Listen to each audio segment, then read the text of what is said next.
जीव विज्ञान। जीव विज्ञान जीव विज्ञान बायोलॉजी यह विज्ञान की वह शाखा है जिसके अंतर्गत जीवधारियों का अध्ययन किया जाता है। बायोलॉजी, बायो का अर्थ है जीवन, लाइफ, और लोगोस का अर्थ है अध्ययन, स्टडी, अर्थात जीवन का अध्ययन ही बायोलॉजी कहलाता है। जीव विज्ञान शब्द का प्रयोग सर्वप्रथम लैमार्क, फ्रांस एवं ट्रेविरानस, जर्मनी नामक वैज्ञानिकों ने 1801 ईस्वी में किया था। जीव विज्ञान की कुछ महत्वपूर्ण शाखाएं: एपीकल्चर, मधुमक्खी का पालन, सेरिकल्चर, रेशम कीट का पालन, पिसीकल्चर, मत्स्य पालन का अध्ययन, माइकोलॉजी, कवकों का अध्ययन, फाइकोलॉजी, शैवालों का अध्ययन, एंथोलॉजी, पुष्पों का अध्ययन, पोमोलॉजी, फलों का अध्ययन, ऑर्निथोलॉजी, पक्षियों का अध्ययन, इक्वेथोलॉजी, मछलियों का अध्ययन, एंटोमोलॉजी, कीटों का अध्ययन, डेंड्रोलॉजी, वृक्ष एवं झाड़ियों का अध्ययन, ऑफियोलॉजी, सर्पों का अध्ययन, सोरोलॉजी, छिपकलियों का अध्ययन, सिल्वीकल्चर, काष्ठी पेड़ों का संवर्धन। जीव विज्ञान का एक क्रमबद्ध ज्ञान के रूप में विकास प्रसिद्ध ग्रीक दार्शनिक एरिस्टोटल के काल में हुआ। उन्होंने ही सर्वप्रथम पौधों एवं जंतुओं के जीवन के विभिन्न पक्षों के विषय में अपने विचार प्रकट किए। इसलिए एरिस्टो को जीवन विज्ञान का जनक, फादर ऑफ बायोलॉजी कहते हैं। इन्हें जंतु विज्ञान के जनक, फादर ऑफ जूलॉजी भी कहते हैं। जीवधारियों का वर्गीकरण। जीवधारियों का वर्गीकरण। अरस्तु द्वारा समस्त जीवों को दो समूहों में विभाजित किया गया: जंतु समूह एवं वनस्पति समूह। लिनियस ने भी अपनी पुस्तक सिस्टेमा नेचुरली में संपूर्ण जीवधारियों को दो जगतों में, पादप जगत एवं जंतु जगत में विभाजित किया। लिनियस ने वर्गीकरण की जो प्रणाली शुरू की, उसी से आधुनिक वर्गीकरण प्रणाली की नींव पड़ी।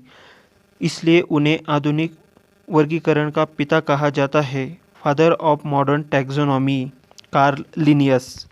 जीवधारियों को 5 जगत वर्गीकरण, 5 किंगडम क्लासिफिकेशन ऑफ ऑर्गेनिज्म। परंपरागत द्विजगत वर्गीकरण का स्थान अंततः व्हिटकर द्वारा सन 1969 ईस्वी में प्रस्तावित 5 जगत प्रणाली ने ले लिया। इसके अनुसार समस्त जीवों को निम्नलिखित 5 जगत में वर्गीकृत किया गया: 1. मोनेरा, 2. प्रोटिस्टा, 3. पादप, 4. कवक, 5. जंतु।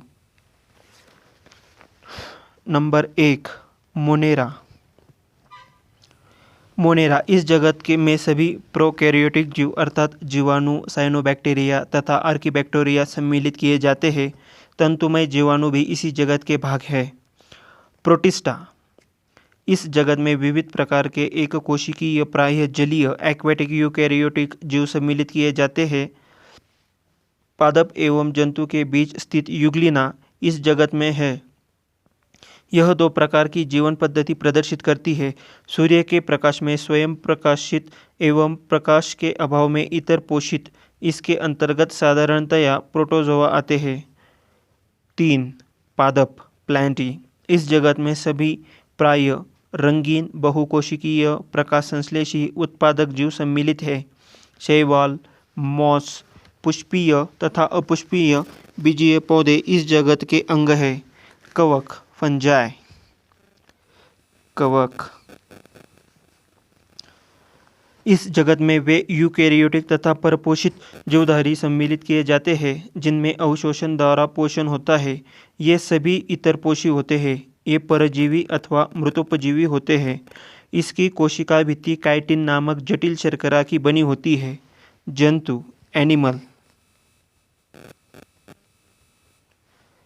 इस जगत में सभी बहुकोशिकीय जंतु समभोजी, होलोजोइक, यूकैरियोटिक, उपभोक्ता जीव सम्मिलित किए जाते हैं। इनको मेटाजोआ भी कहते हैं। हाइड्रा, जेलीफिश, कृमि, सितारा, मछली, सरीसृप, उभयचर पक्षी तथा स्तनधारी जीव इसी जगत के अंग है। वर्गीकरण की आधारभूत इकाई की जाति, स्पेसीज है। वर्गीकरण की आधारभूत इकाई जाति, स्पेसीज है। जीवों के नामकरण की द्विनाम पद्धति। 1753 ईस्वी में कैरोलस लिनियस नामक वैज्ञानिक, जिन्हें वर्गीकृत का जन्मदाता फादर ऑफ टैक्सोनॉमी भी कहा जाता है, ने जीवों की द्विनाम पद्धति को प्रचलित किया। इस पद्धति के अनुसार प्रत्येक जीवधारी का नाम लैटिन भाषा के दो शब्दों से मिलकर बनता है। पहला शब्द वंश का नाम जेनेरिक नेम तथा दूसरा शब्द जाति नाम स्पेसीज नेम कहलाता है। वंश तथा जाति नामों के बाद उस वर्गीकृत वैज्ञानिक का नाम लिखा जाता है जिसने सबसे पहले उस जाति को खोजा या जिसने इस जाति को सबसे पहले वर्तमान नाम प्रदान किया। जैसे मानव का वैज्ञानिक नाम होमो सैपियन लीन है, वास्तव में होमो उस वंश का नाम है जिसकी एक जाति सैपियंस है। लीन वास्तव में लीनियस शब्द का संक्षिप्त रूप है। इसका अर्थ यह है कि सबसे पहले लीनियस ने इस जाति को होमो सैपियंस नाम से पुकारा। कुछ जीवधारियों के वैज्ञानिक नाम: मनुष्य होमो सैपियंस, मेंढक फ्रॉग, राना टाइग्रिना, बिल्ली कैट, फेलिस डोमेस्टिका, कुत्ता डॉग, कैनिस फैमिलियरियसिस, गाय काउ, बॉस इंडिकस, मक्खी हाउस फ्लाई, मुस्का डोमेस्टिका, आम मैंगो, मैंजीफेरा इंडिका, धान राइस, ओराइजा सटाइवा, गेहूँ वीट, ट्रिटिकम एस्टिवम, मटर पी, पिसम सटाइवम, चना ग्रैम, साइसर एरिटिनम, सरसों मस्टर्ड, ब्रासिका कैम्पेस्ट्रिस। कोशिका विज्ञान। जीवद्रव्य। जीवद्रव्य का नाम पुरकिंजे के द्वारा सन 1839 में किया गया। यह एक तरल गाढ़ा रंगहीन पाराभासी लसलसा वजनयुक्त पदार्थ है। जीव की सारी जैविक क्रियाएं इसी के द्वारा होती है, इसलिए जीवद्रव्य प्रोटोप्लाज्म को जीवन का भौतिक आधार कहते हैं। जीवद्रव्य दो भागों में बांटा होता है: कोशिका द्रव्य साइटोप्लाज्म, यह कोशिका में केंद्रक एवं कोशिका झिल्ली के बीच रहता है। केंद्रक द्रव्य न्यूक्लियोप्लाज्म, यह कोशिका में केंद्रक के अंदर रहता है। जीवद्रव्य का 99% भाग निम्न 4 तत्वों से मिलकर बना होता है: ऑक्सीजन 76%, कार्बन 10.5%, हाइड्रोजन 10%, नाइट्रोजन 2.5%। जीवद्रव्य का लगभग 80% भाग जल का बना होता है। जीवद्रव्य में अकार्बनिक एवं कार्बनिक यौगिकों का अनुपात 81:19 का होता है। कोशिका।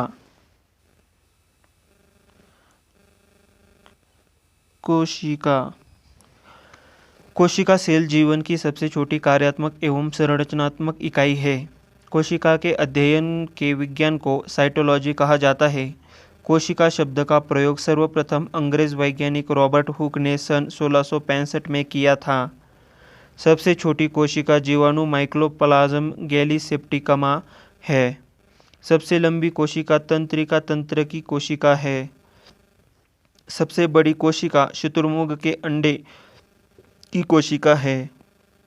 कोशिका सिद्धांत का प्रतिपादन 1838 से 1839 ईस्वी में स्लाइडेन और श्वान नामक वैज्ञानिकों ने किया था। कोशिका सिद्धांत की कुछ मुख्य बातें इस प्रकार है: प्रत्येक जीव की उत्पत्ति एक कोशिका से होती है। प्रत्येक जीव का शरीर एक या अनेक कोशिकाओं का बना होता है। प्रत्येक कोशिका एक स्वाधीन इकाई है, तथापि सभी कोशिकाएं मिलकर काम करती है। फलस्वरूप एक जीव का निर्माण होता है। कोशिका का निर्माण जिस क्रिया से होता है उसमें केंद्रक मुख्य अभिकर्ता क्रिएटर होता है। कोशिका दो प्रकार की होती है: एक प्रोकैरियोटिक, दो यूकैरियोटिक। एक प्रोकैरियोटिक कोशिका। इन कोशिकाओं में हिस्टोन प्रोटीन नहीं होता है, जिसके कारण क्रोमैटिन नहीं बन पाता है। केवल डीएनए का सूत्र ही गुणसूत्र के रूप में पड़ा रहता है, अन्य कोई आवरण इसे घेरे नहीं रहता है। अतः केंद्रक नाम की कोई विकसित कोशिकांग इसमें नहीं होता है। जीवाणुओं एवं नीलहरित शैवालों में ऐसी ही कोशिकाएं मिलती है। दो यूकैरियोटिक कोशिका। इन कोशिकाओं में दोहरी झिल्ली के आवरण केंद्रक आवरण से घिरा सुस्पष्ट केंद्रक पाया जाता है। जिसमें डीएनए व हिस्टोन प्रोटीन के संयुक्त होने से बनी क्रोमैटिन तथा इसके अलावा केंद्रिका होते हैं। प्रोकैरियोटिक एवं यूकैरियोटिक कोशिका में अंतर। प्रोकैरियोटिक एवं यूकैरियोटिक कोशिका में अंतर। कोशिका भित्ति प्रोकैरियोटिक प्रोटीन तथा कार्बोहाइड्रेट की बनी होती है। यूकैरियोटिक में सेल्यूलोज की बनी होती है। माइटोकॉन्ड्रिया प्रोकैरियोटिक में अनुपस्थित होता है। यूकैरियोटिक में माइटोकॉन्ड्रिया उपस्थित होता है। एंडोप्लाज्मिक रेटिकुलम प्रोकैरियोटिक सेल में अनुपस्थित होता है। यूकैरियोटिक सेल में उपस्थित होता है। राइबोसोम प्रोकैरियोटिक सेल में 70 एस प्रकार के होते हैं। राइबोसोम यूकैरियोटिक सेल में 80 एस प्रकार के होते हैं। गोल्गी काय प्रोकैरियोटिक सेल में अनुपस्थित होते हैं। गोल्गी काय यूकैरियोटिक सेल में उपस्थित होते हैं। केंद्रक झिल्ली प्रोकैरियोटिक सेल में अनुपस्थित होती है। केंद्रक झिल्ली यूकैरियोटिक सेल में उपस्थित होते हैं। डीएनए एकल सूत्र के रूप में प्रोकैरियोटिक सेल में होता है। डीएनए पूर्ण विकसित एवं दोहरे सूत्र के रूप में यूकैरियोटिक सेल में होता है। लाइसोसोम अनुपस्थित होते हैं एवं यूकैरियोटिक सेल में उपस्थित होते हैं। केंद्रिका प्रोकैरियोटिक सेल में अनुपस्थित होती है। केंद्रिका यूकैरियोटिक सेल में उपस्थित होता है। श्वसन प्रोकैरियोटिक सेल में प्लाज्मा झिल्ली द्वारा होता है। श्वसन यूकैरियोटिक सेल में माइटोकॉन्ड्रिया के द्वारा होता है। लिंग प्रजनन प्रोकैरियोटिक सेल में नहीं पाया जाता है। लिंग प्रजनन यूकैरियोटिक सेल में पाया जाता है। प्रकाश संश्लेषण प्रोकैरियोटिक सेल में थाइलेकाइड में होता है। प्रकाश संश्लेषण यूकैरियोटिक सेल में क्लोरोप्लास्ट में होता है। कोशिका विभाजन प्रोकैरियोटिक सेल में अर्धसूत्री प्रकार का होता है।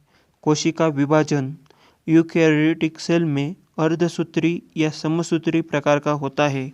कोशिका के मुख्य भाग कोशिका भित्ति सेल वॉल। कोशिका भित्ति यह केवल पादप कोशिका में पाया जाता है।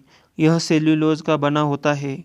यह कोशिका को निश्चित आकृति एवं आकार बनाए रखने में सहायक होता है।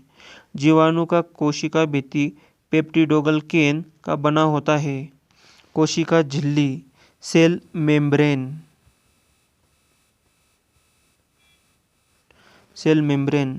कोशिका के सभी अवयव एक पतली झिल्ली के द्वारा घिरे रहते हैं। इसे झिल्ली को कोशिका झिल्ली कहते हैं। यह अर्धपारगम्य झिल्ली सेमी परमिएबल मेम्ब्रेन होती है। इसका मुख्य कार्य कोशिका के अंदर जाने वाले व अंदर बाहर आने वाले पदार्थों का निर्धारण करना है। तारकाकाय सेंट्रोसोम इसकी खोज टी बोवेरी ने की थी। यह केवल जंतु कोशिका में पाया जाता है। तारकाकाय के अंदर एक या दो कण जैसी रचना होती है जिन्हें सेंट्रियोल कहते हैं। समसूत्री विभाजन में यह ध्रुव का निर्माण करता है। अंतःप्रद्रव्य जालिका एंडोप्लाज्मिक रेटिकुलम एक और यह केंद्रक झिल्ली से व दूसरी ओर कोशिका कला से संबंध होता है। इस जालिका के कुछ भागों पर किनारे किनारे छोटी छोटी कणिकाएं लगी रहती हैं जिन्हें राइबोसोम कहते हैं। एंडोप्लाज्मिक रेटिकुलम का मुख्य कार्य उन सभी वसाओं व प्रोटीनों का संचारण ट्रांसपोर्टेशन करना है जो कि विभिन्न झिल्लियों जैसे कोशिका झिल्ली केंद्रक झिल्ली आदि का निर्माण करते हैं। राइबोसोम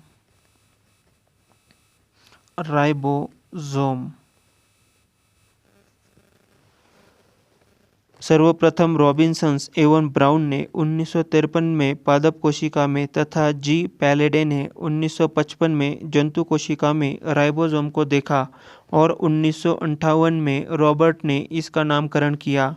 यह राइबोन्यूक्लिक एसिड नामक अम्ल व प्रोटीन की बनी होती है। यह प्रोटीन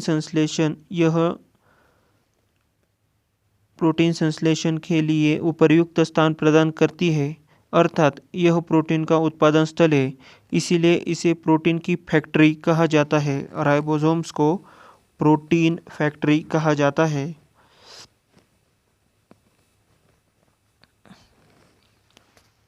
स्तनी के लाल रुधिर कण में राइबोसोम एवं अंतःप्रद्रव्य जालिका नहीं पाया जाता है।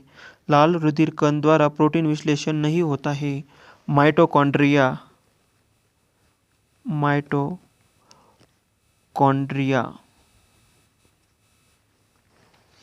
इसकी खोज एल्टमैन ने 1886 में की थी।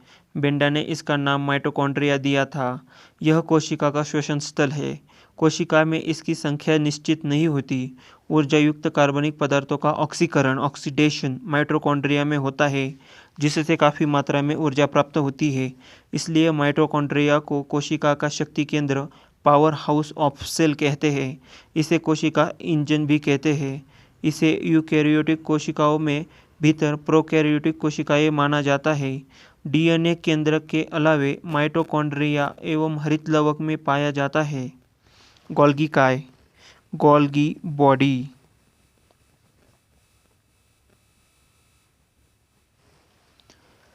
इसकी खोज कैमेली गोल्गी इटली नामक वैज्ञानिक ने की थी। यह सूक्ष्म नलिकाओं ट्यूब्यूल्स के समूह एवं थैलियों का बना होता है।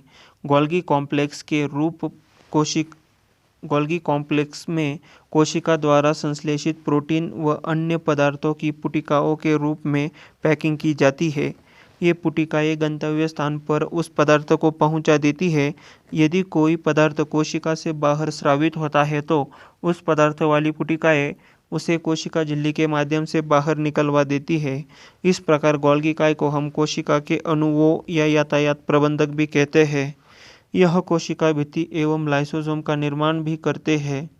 गोल्गी कॉम्प्लेक्स में साधारण शर्करा से कार्बोहाइड्रेट का संश्लेषण होता है, जो राइबोसोम्स में निर्मित प्रोटीन से मिलकर ग्लाइकोप्रोटीन बनाता है।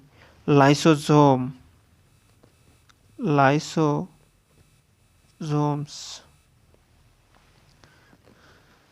इसकी खोज डी डुवे नामक वैज्ञानिक ने की थी। यह सूक्ष्म गोल एक हरी झिल्ली से घिरी थैली जैसी रचना होती है। इसका सबसे प्रमुख कार्य बाहरी पदार्थों का भक्षण व पाचन करना है। इसमें 24 प्रकार के एंजाइम पाए जाते हैं। इसे आत्मघाती थैली भी कहा जाता है। लाइसोसोम। स्तनधारियों के लाल रक्त कणिकाओं में लाइसोसोम नहीं पाया जाता है। लवक प्लास्टिड।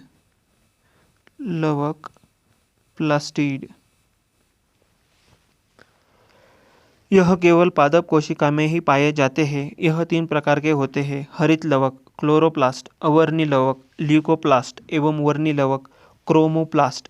हरित लवक यह हरा रंग का होता है क्योंकि इसके अंदर एक हरे रंग का पदार्थ पर्णहरित क्लोरोफिल होता है। इसी की सहायता से पौधा प्रकाश संश्लेषण करता है और भोजन बनाता है। इसलिए हरित लवक को पादप कोशिका की रसोई कहते हैं। पत्तियों का रंग पीला उनमें कैरोटीन के निर्माण होने के कारण होता है। अवर्णी लवक यह रंगहीन लवक है। यह पौधे के उन भागों की कोशिकाओं में पाया जाता है जो सूर्य के प्रकाश से वंचित है, जैसे कि जड़ों में, भूमिगत तनों में भोज्य पदार्थों का संग्रह करने वाला लवक है। वर्णी लवक यह रंगीन लवक होते हैं जो प्रायः लाल, पीले, नारंगी रंग के होते हैं। यह पौधे के रंगीन भाग जैसे पुष्प, फलभित्ति, बीज आदि में पाए जाते हैं। वर्णी लवक के अन्य उदाहरण हैं टमाटर में लाइकोपेन, गाजर में कैरोटीन, चुकंदर में बिटानिन, रसधानी वैक्यूओल्स। यह कोशिका की निर्जीव रचना है। इसमें तरल पदार्थ भरी होती है। जंतु कोशिकाओं में यह अनेक व बहुत छोटी होती है, परंतु पादप कोशिका में प्रायः बहुत बड़ी और केंद्र में स्थित होती है। केंद्रक न्यूक्लियस। यह कोशिका का सबसे प्रमुख अंग होता है। यह कोशिका के प्रबंधक के समान कार्य करता है।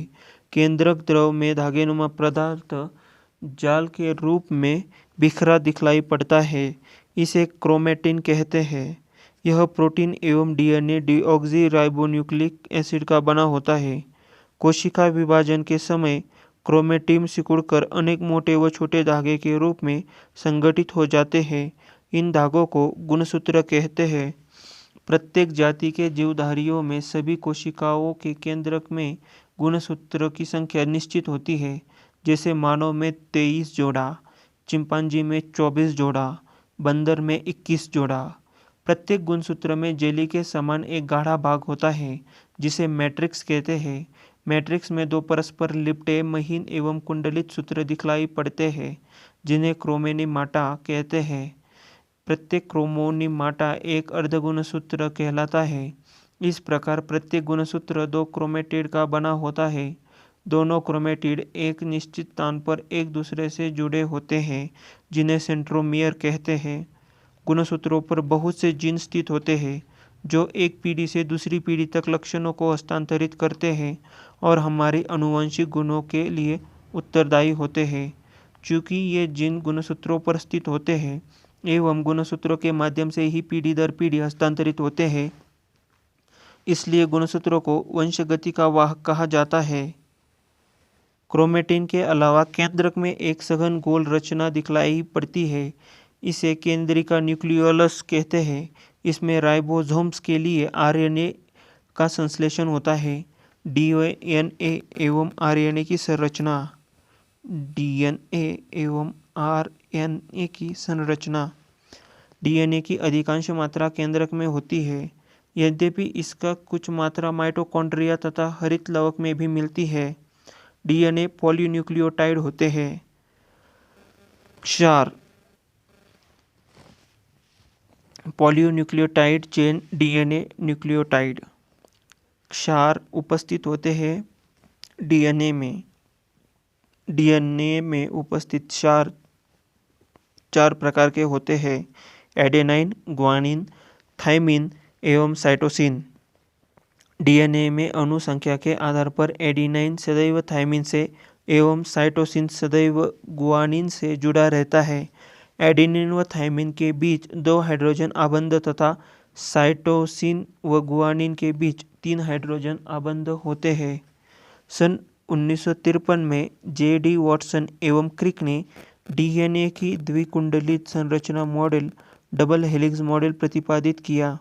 इस काम के लिए उन्हें सन 1962 में नोबेल पुरस्कार मिला।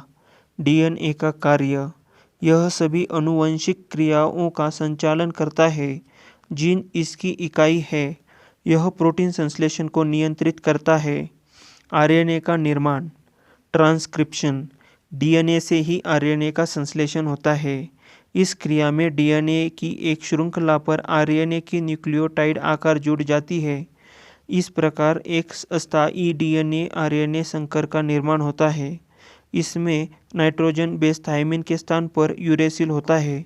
कुछ समय बाद आरएनए की समजात श्रृंखला अलग हो जाती है। आरएनए 3 प्रकार के होते हैं। आरएनए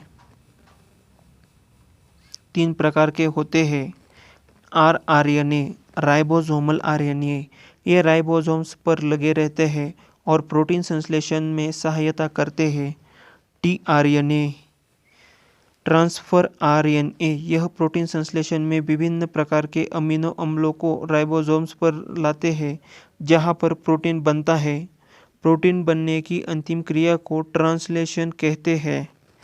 एमआरएनए, मैसेंजर आरएनए, यह केंद्र के बाहर विभिन्न आदेश लेकर अमीनो अम्लों को चुनने में मदद करता है। प्रोटीन बनने की अंतिम क्रिया को ट्रांसलेशन कहते हैं। डीएनए एवं आरएनए में मुख्य अंतर: डीएनए, इसमें डीऑक्सीराइबो शर्करा होती है। आरएनए, इसमें राइबोज शर्करा होती है। डीएनए, इसमें बेस एडेनाइन, ग्वानिन, थाइमिन एवं साइटोसिन होते हैं। आरएनए, इसमें बेस थाइमिन की जगह यूरेसिल आ जाता है। डीएनए, यह मुख्यतः केंद्रक में पाया जाता है। आरएनए, यह केंद्रक एवं कोशिका द्रव्य दोनों में पाया जाता है। पादप एवं जंतु कोशिका में अंतर: प्लांट एंड एनिमल सेल में अंतर। पादप कोशिका, इसमें कोशिका भित्ति पाई जाती है जंती कोशिका, इसमें कोशिका भित्ति अनुपस्थित रहती है। पादप कोशिका, इसमें लवक पाई जाती है। जंतु कोशिका, इसमें लवक अनुपस्थित होती है। पादप कोशिका, तारकाकाय अनुपस्थित रहता है। जंतु कोशिका, इसमें तारकाकाय उपस्थित रहता है। पादप कोशिका में रिक्तिका बड़ी होती है। जंतु कोशिका, इसमें रिक्तिका छोटी होती है। पादप कोशिका, इसका आकार लगभग आयताकार होता है। जंतु कोशिका, इसका आकार लगभग वृत्ताकार होता है। कोशिका विभाजन।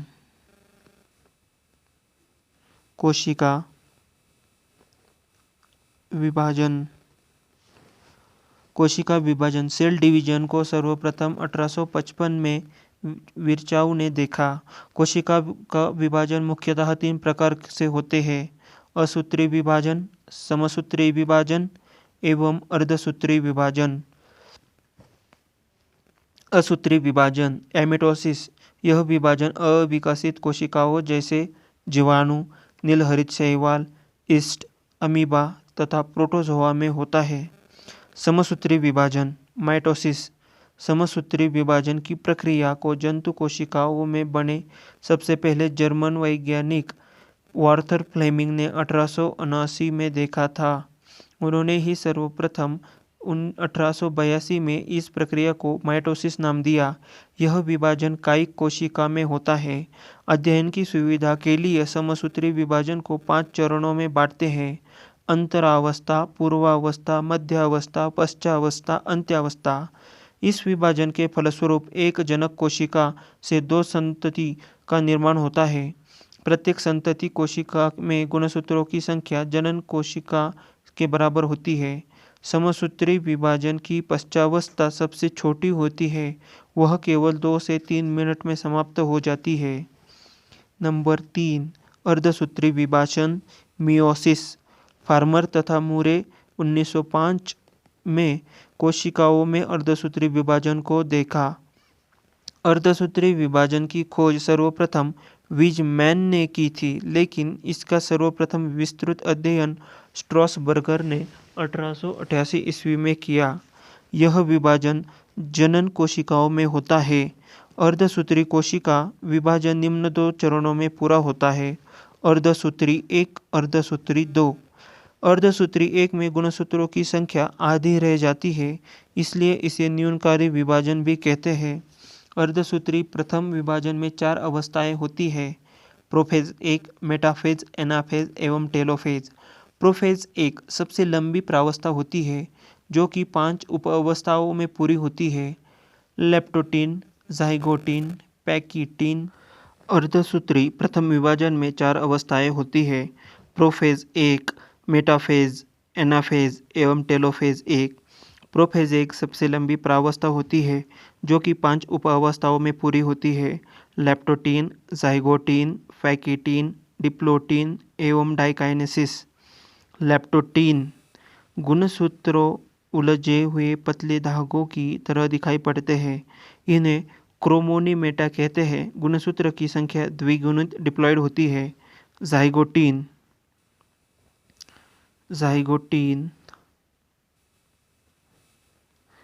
समजात गुणसूत्र एक साथ होकर जोड़े बनाते हैं। इसे सिनेप्सिस कहते हैं। सेंट्रियोल एक दूसरे से अलग होकर केंद्रक के विपरीत ध्रुवों पर चले जाते हैं। प्रोटीन एवं आरएनए संश्लेषण के फलस्वरूप केंद्रिका बड़ी हो जाती है। पैकेटीन प्रत्येक जोड़े के गुणसूत्र छोटे और मोटे होते हैं। द्विज का प्रत्येक सदस्य अनुदैर्घ्य रूप से विभाजित होकर 2 अनुजात गुणसूत्रों या क्रोमेटिडों में बढ़ जाता है। इस प्रकार 2 समजात गुणसूत्रों के एक द्विज से अब 4 क्रोमेटिड बन जाते हैं। इनमें 2 मातृ तथा 2 पितृ क्रोमेटिड होते हैं। कभी कभी मातृ और पितृ क्रोमेटिड एक या ज़्यादा स्थान पर एक दूसरे से क्रॉस करते हैं। ऐसे बिंदु पर मातृ तथा पितृ क्रोमेटिड टूट जाते हैं और एक क्रोमेटिड का टूटा हुआ भाग दूसरे क्रोमेटिड के टूटे स्थान पर जुड़ जाते हैं। इसे क्रॉसिंग ओवर कहते हैं। इस प्रकार जीन का नए ढंग से वितरण हो जाता है, अर्थात जीन विनिमय पैकेटिन अवस्था में होता है। इस प्रक्रिया में रिकॉम्बिनेशन एंजाइम भाग लेते हैं। क्रॉसिंग ओवर हमेशा नॉन-ईस्टर क्रोमैटिड के बीच होता है। डिप्लोटीन समजात गुणसूत्र अलग अलग होने लगते हैं, परंतु जोड़े के दो सदस्य पूर्ण रूप से अलग नहीं हो पाते, क्योंकि वे कहीं कहीं एक दूसरे से एक्स के रूप में उलझे रहते हैं। ऐसे स्थानों को काइएज़मेटा कहते हैं। काइएज़मेटा की औसत संख्या को बारंबारता फ्रीक्वेंसी कहते हैं। काइएज़मेटा का अंतिकरण हो जाता है। डाइकाइनेसिस केंद्रक कला एवं केंद्रिका लुप्त हो जाती है। अर्धसूत्री विभाजन दो समसूत्री विभाजन के समान होता है। अर्धसूत्री विभाजन में एक जनन कोशिका पेरेंट सेल से 4 संतति कोशिका का निर्माण होता है। समसूत्री एवं अर्धसूत्री विभाजन में अंतर। समसूत्री एवं अर्धसूत्री विभाजन में अंतर। समसूत्री यह विभाजन कायिक सोमैटिक कोशिका में होता है। अर्धसूत्री यह विभाजन जनन कोशिकाओं में होता है। समसूत्री इस विभाजन में कम समय लगता है। अर्धसूत्री इस विभाजन में अधिक समय लगता है। समसूत्री इस विभाजन के द्वारा एक कोशिका से 2 कोशिकाएं बनती है। अर्धसूत्री इस विभाजन में एक कोशिका से 4 कोशिकाओं का निर्माण होता है। समसूत्री संतति कोशिका में जनक को जैसी ही गुणसूत्र होने के कारण आनुवंशिक विविधता नहीं होती। अर्धसूत्री संतति कोशिकाओं में जनकों से भिन्न गुणसूत्र होने के कारण आनुवंशिक विविधता होती है। समसूत्री इसमें गुणसूत्रों के आनुवंशिक पदार्थों में आदान प्रदान नहीं होता है। अर्धगुणसूत्री इस विभाजन में गुणसूत्रों के बीच आनुवंशिक पदार्थों का आदान प्रदान होता है। समसूत्री इसकी प्रोफेज अवस्था छोटी होती है। अर्धसूत्री इसकी प्रोफेज अवस्था लंबी होती है। जैव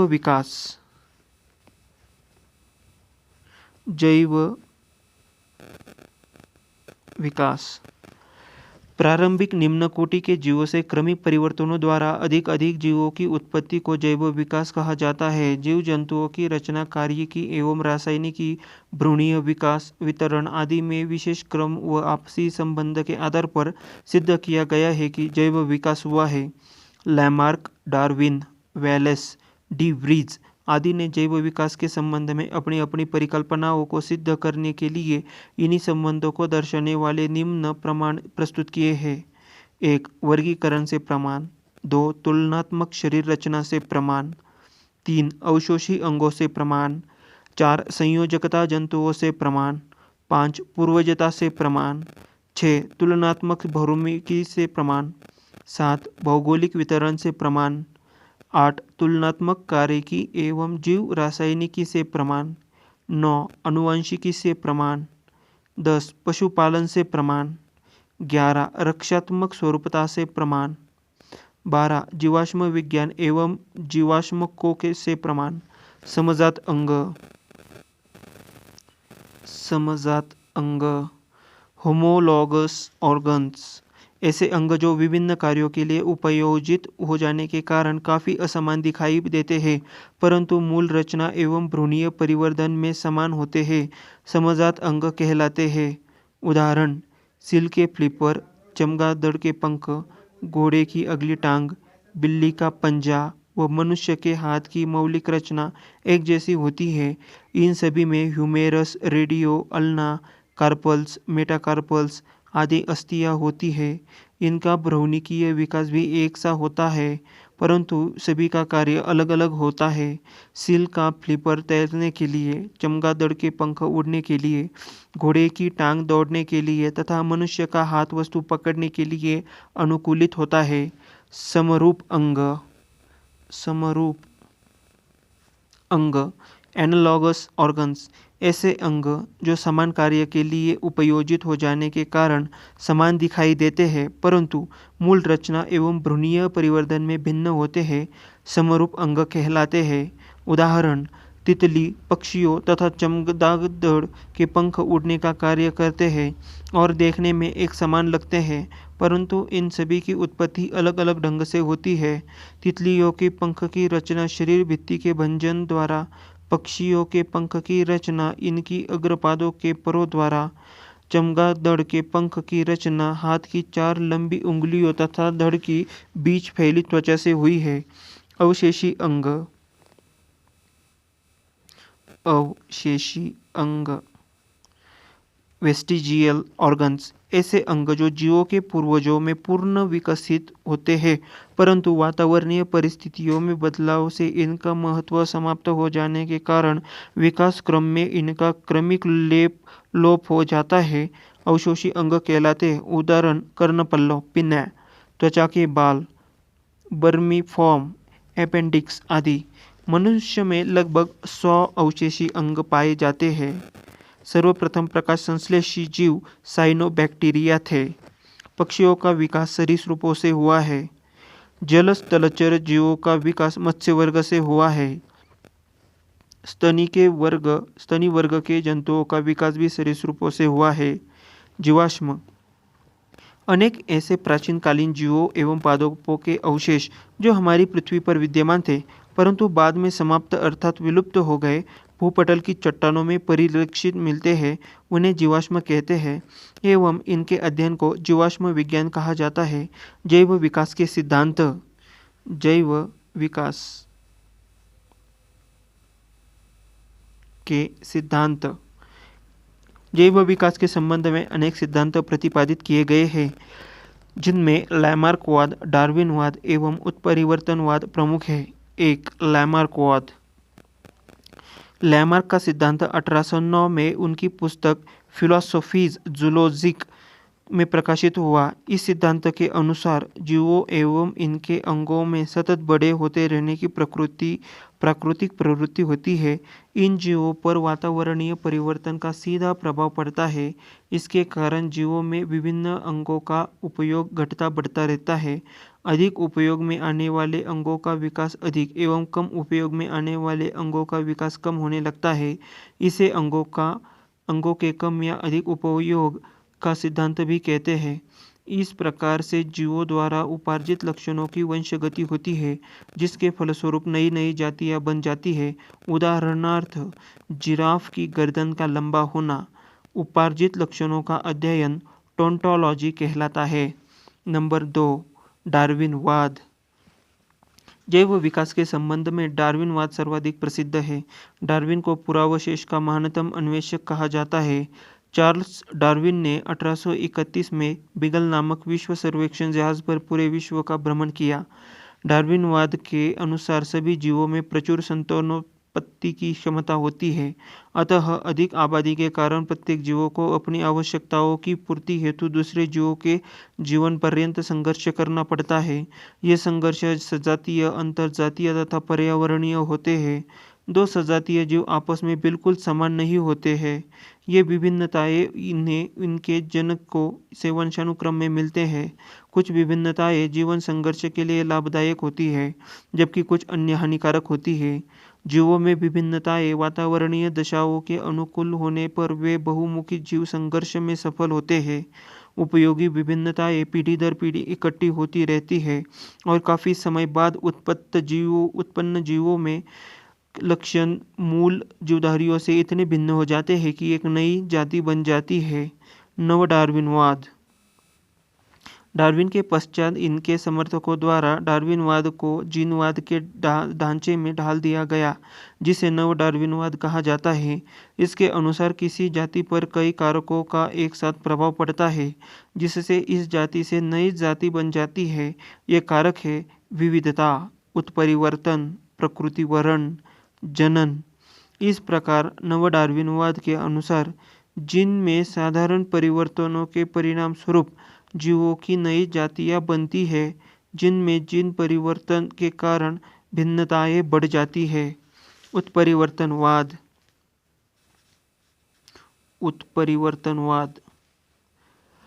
यह सिद्धांत वस्तुतः ह्यूगो डी व्रीज द्वारा प्रतिपादित किया गया। इस सिद्धांत के 5 प्रमुख तथ्य निम्नवत है।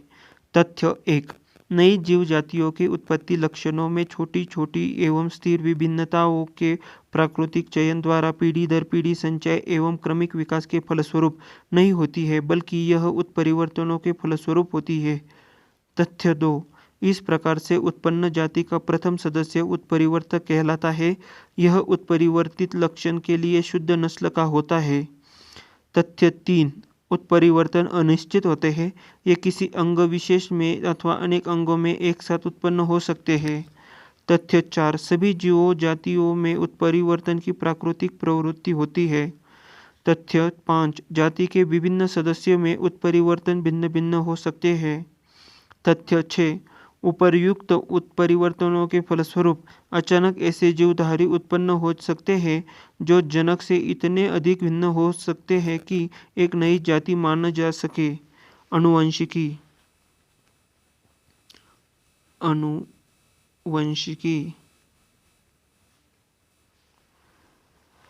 वे लक्षण जो पीढ़ी दर पीढ़ी संचरित होते हैं आनुवंशिक लक्षण कहलाते हैं। आनुवंशिक लक्षणों के पीढ़ी दर पीढ़ी संचरण की विधियों और कारणों के अध्ययन को आनुवंशिकी जेनेटिक्स कहते हैं।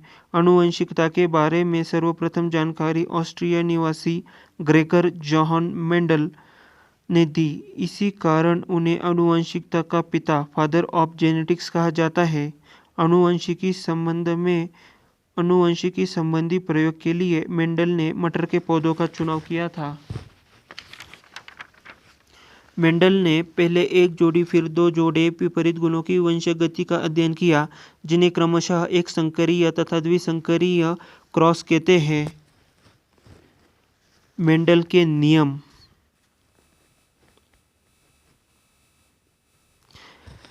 1. प्रभाविकता का नियम, लॉ ऑफ डोमिनेंस। एक जोड़ा विपर्यायी गुणों वाले शुद्ध पिता या माता में संकरण करने से प्रथम पीढ़ी में प्रभावी गुण प्रकट होते हैं, जबकि अप्रभावी गुण छिप जाते हैं। प्रथम पीढ़ी में केवल प्रभावी गुण दिखाई ही देता है, लेकिन अप्रभावी गुण उपस्थित अवश्य रहता है। यह गुण दूसरी पीढ़ी में प्रकट होता है। 2. पृथक्करण का नियम। लक्षण कारकों के जोड़ों के दोनों कारक युग्म बनाते समय पृथक हो जाते हैं और इनमें से केवल एक कारक ही किसी एक युग्म में पहुंचता है। इस नियम को युग्मकों की शुद्धता का नियम भी कहते हैं। 3. स्वतंत्र अपव्यूहन का नियम, लॉ ऑफ इंडिपेंडेंट असर्टमेंट।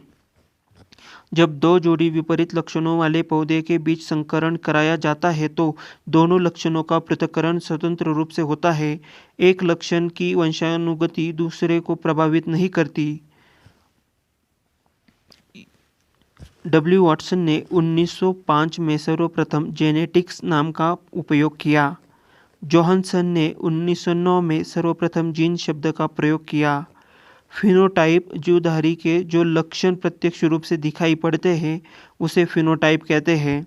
जीनोटाइप जीवधारी के आनुवंशिक संगठन को उसका जीनोटाइप कहते हैं, जो कि कारकों जिनका बना होता है। युग्म विकल्पी एलीलीज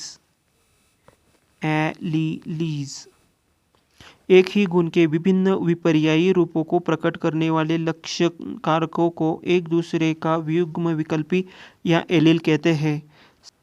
सहलग्नता एक ही गुणसूत्र पर स्थित जीनों में एक साथ वंशगत होने की प्रवृत्ति पाई जाती है। जीनों की इस प्रवृत्ति को सहलग्नता कहते हैं, जबकि जीन को एक ही गुणसूत्र पर स्थापित होते हैं और एक साथ वंशानुगत होते हैं उन्हें सहलग्न जीन, लिंक्ड जीन कहते हैं। लिंग सहलग्न जीन लिंग सहलग्न गुणों को एक पीढ़ी से दूसरी पीढ़ी में ले जाते हैं। वास्तव में एक्स गुणसूत्र पर स्थित जीन ही लिंग गुण सहलग्न जीन कहे जाते हैं, क्योंकि इसका प्रभाव नर तथा मादा दोनों पर पड़ता है। लिंग संलग्नता की सर्वप्रथम विस्तृत व्याख्या मॉर्गन ने की थी। मनुष्य में कई लिंग संलग्न गुण जैसे रंग वर्णांधता, गंजापन, हीमोफीलिया, मायोपिया, हाइपरट्राइकोसिस इत्यादि पाए जाते हैं। लिंग संलग्न गुण स्त्रियों की अपेक्षा पुरुषों में ज़्यादा प्रकट होते हैं। मानव आनुवंशिकी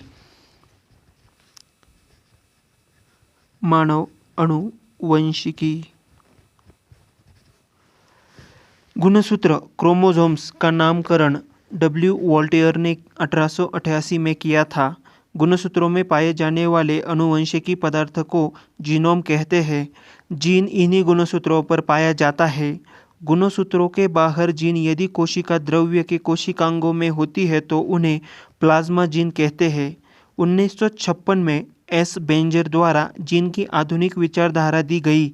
इनके परिणाम अनुसार जीन के कार्य की इकाई सिस्ट्रॉन, उत्परिवर्तन की इकाई म्यूटॉन तथा पुनः संयोजन की इकाई को रेकॉन कहा जाता है। मानव में 20 आवश्यक अमीनो एसिड पाए जाते हैं। आर्थर कॉर्नबर्ग ने 1962 में डीएनए पॉलीमरेज नामक एंजाइम की खोज की, जिसकी सहायता से डीएनए का संश्लेषण होता है। मनुष्य में लिंग निर्धारण। मनुष्य में गुणसूत्रों की संख्या 46 होती है। प्रत्येक संतान को समजात गुणसूत्रों की प्रत्येक जोड़ी का एक गुणसूत्र अंडाणु के द्वारा माता से तथा दूसरा शुक्राणु के द्वारा पिता से प्राप्त होता है।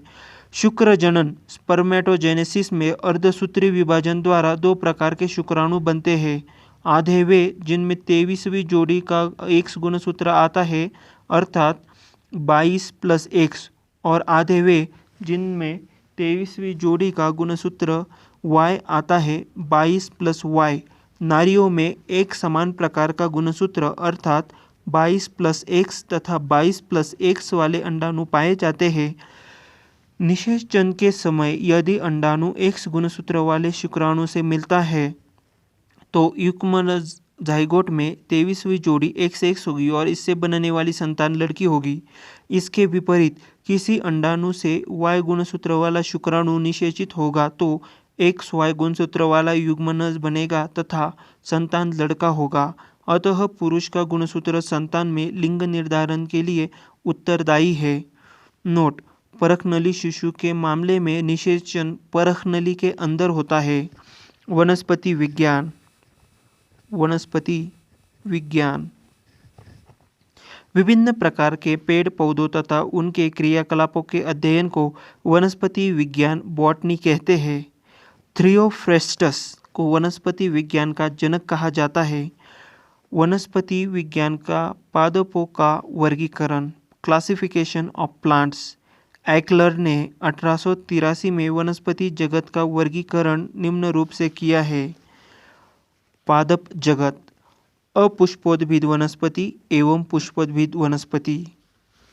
अपुष्पोद्भिद वनस्पति का फिर से थैलोफाइट, ब्रायोफाइट एवं टेरिडोफाइट में तथा थैलोफाइट का पुनः शैवाल, कवक, जीवाणु में वर्गीकरण। तो वही पुष्पोद्भिद वर्ग का नग्न बीज एवं आवृत्त बीज में वर्गीकरण एवं आवृत्त बीज का एक बीजपत्री तथा द्विबीजपत्री में वर्गीकरण। अपुष्पोद्भिद पौधा। अपुष्पोद्भिद क्रिप्टोगैमस। इस वर्ग के पौधों में पुष्प तथा बीज नहीं होता है। इन्हें निम्न समूह में बांटा गया है। थैलोफाइटा। यह वनस्पति जगत का सबसे बड़ा समूह है। इस समूह के पौधों का शरीर सुकाए थैलस होता है, अर्थात पौधे जड़, तना एवं पत्ती आदि में विभक्त नहीं होते हैं। इसमें संवहन ऊतक नहीं होता है। शैवाल, अल्गी। शैवालों के अध्ययन को फाइकोलॉजी कहते हैं। शैवाल प्रायः पर्णहरित युक्त संवहन ऊतक रहित आत्मपोषी होते हैं। इनका शरीर सुकाय सदृश होता है। लाभदायक शैवाल भोजन के रूप में फोरफायरा, अल्बा, सरगासन, लेमिनेरिया, नॉस्टॉक आदि। आयोडीन बनाने में लेमिनेरिया, फ्यूकस, एक्लोनिया आदि। खाद के रूप में नॉस्टॉक, एनाबिना, केल्प आदि। औषधियाँ बनाने में क्लोरेला से क्लोरेलिन नामक प्रतिजैवक एवं लेमिनेरिया से टिंचर आयोडीन बनाई जाती है। अनुसंधान कार्यों में क्लोरेला, एसिटेबुलेरिया, बेलोनिया आदि। क्लोरेला नामक शैवाल को अंतरिक्ष यान के केबिन के हौज में उगाकर अंतरिक्ष यात्री को प्रोटीन युक्त भोजन, जल और ऑक्सीजन प्राप्त हो सकते हैं। कवक। फंजाई। इसके अध्ययन को कवक विज्ञान माइकोलॉजी कहा जाता है। कवक पर्णहरित रहित संकेंद्रीय संवहन ऊतक रहित थैलोफाइट है। कवक में संचित भोजन ग्लाइकोजन के रूप में रहता है। इनकी कोशिका भित्ति काइटिन की बनी होती है। कवक पौधे में गंभीर रोग उत्पन्न करते हैं। सबसे अधिक हानिकारक रस्ट और स्मट से होती है। पौधों में कवक के द्वारा होने वाले प्रमुख रोग निम्न हैं: सरसों का सफ़ेद रस्ट, गेहूं का ढीला स्मट, गेहूं का किट्टू रोग, आलू की अंगमारी, गन्ने का लाल अपक्षय, मूंगफली का टिक्का रोग, आलू का मस्सा रोग, धान की भूरी अर्ज चित्ती, आलू की पछेला अंगमारी, प्रांकुरों की डैम्पिंग रोग आदि कवकों द्वारा होता है। मनुष्य में रोग एवं कवक: दमा, Aspergillus fumigatus, athlete foot, tinea pedis, खाज, एकरेस के बीज, गंजापन, टीनिया केपिटिस, दाद, ट्राइकोफाइटान लेस्कोसे। जीवाणु, बैक्टीरिया।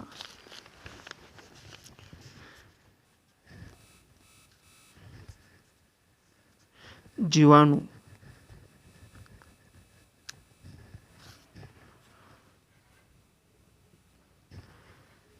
जीवाणु बैक्टीरिया। इसकी खोज 1683 में हॉलैंड के एंटोनिन वान लीeuwenhoek ने की। जीवाणु विज्ञान का पिता लीeuwenhoek को कहा जाता है। एहरेनबर्ग ने 1829 में इन्हें जीवाणु नाम दिया। 1843 से 1910 में रॉबर्ट कोच ने कॉलरा तथा तपेदिक के जीवाणुओं की खोज की तथा रोग का जन्म सिद्धांत बताया।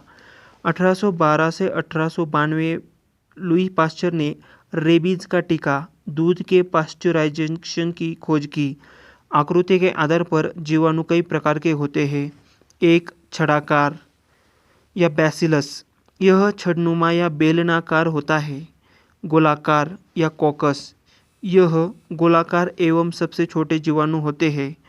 कोमा आकार या विब्रियो, अंग्रेजी के कोमा के आकार के उदाहरण विब्रिया, कॉलेरी आदि। एवं सर्पिलाकार, स्पाइरिलम, स्प्रिंग या स्क्रू के आकार के। एज़ोटोबैक्टर, एस्पी एजोस्पाइरिलम तथा क्लोस्ट्रीडियम जीवाणु की कुछ जातियां स्वतंत्र रूप से मिट्टी में निवास करती है। वो मिट्टी के कणों के बीच स्थित वायु के नाइट्रोजन का स्थिरीकरण करती है। एज़ोटोबैक्टर, एजोस्पाइरिलम तथा क्लोस्ट्रीडियम। एनाबिना तथा नोस्टॉक नामक साइनोबैक्टीरिया वायुमंडल की N2 नाइट्रोजन का स्थिरीकरण करते हैं। राइजोबियम तथा ब्रेडीराइजोबियम इत्यादि जीवाणु की जातियां लेग्यूमिनोसी के पौधे की जड़ों में रहती है और वायुमंडलीय नाइट्रोजन का स्थिरीकरण करती है। दूध को अधिक दिनों तक सुरक्षित रखने के लिए इसका पाश्चरीकरण करते हैं। इसमें दो विधियां होती है। एक, लो टेम्परेचर होल्डिंग मेथड एवं high temperature holding short time method. एक, लो टेम्परेचर होल्डिंग मेथड दूध को 62.8 डिग्री सेल्सियस पर 30 मिनट तक गर्म करते हैं। एवं high temperature short time method में दूध को 71.7 डिग्री सेल्सियस पर 15 सेकंड तक गर्म करते हैं। चर्म उद्योग में चमड़े से बालों और वसा हटाने का कार्य जीवाणुओं के द्वारा होता है। इसे चमड़ा कमाना, टैनिंग कहते हैं। अचार, मुरब्बे, शरबत को शक्कर की गाढ़ी चाशनी में या अधिक नमक में रखते हैं ताकि जीवाणुओं का संक्रमण होते ही जीवाणुओं का जीव द्रव्य कुंचन प्लाज्मोलिस हो जाता है और जीवाणु नष्ट हो जाते हैं। इसलिए अचार, मुरब्बे बहुत अधिक दिनों तक खराब नहीं होते हैं। शीत संग्रहार कोल्ड स्टोरेज में न्यून ताप -10 डिग्री सेल्सियस से -18 डिग्री सेल्सियस पर सामग्री का संचय करते हैं। ब्रायोफाइटा।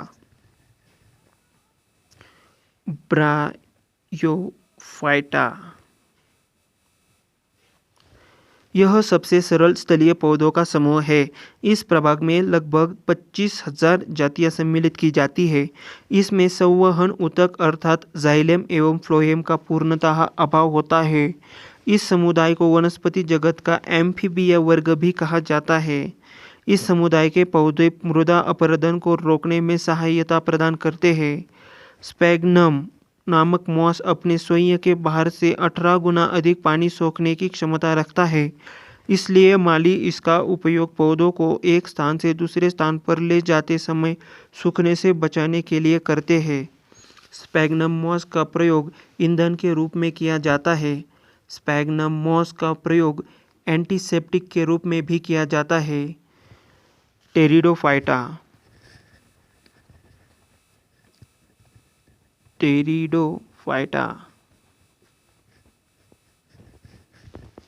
इस समूह के पौधे नमी, छायादार स्थानों, जंगलों एवं पहाड़ों पर अधिकता से पाए जाते हैं।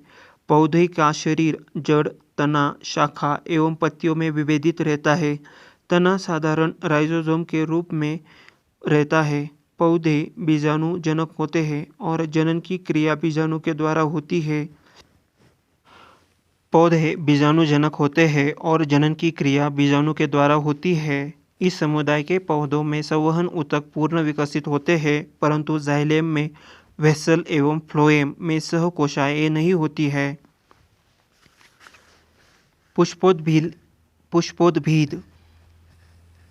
पुष्पोद्भिद या फूल वाला पौधा फेनेरोगैमस।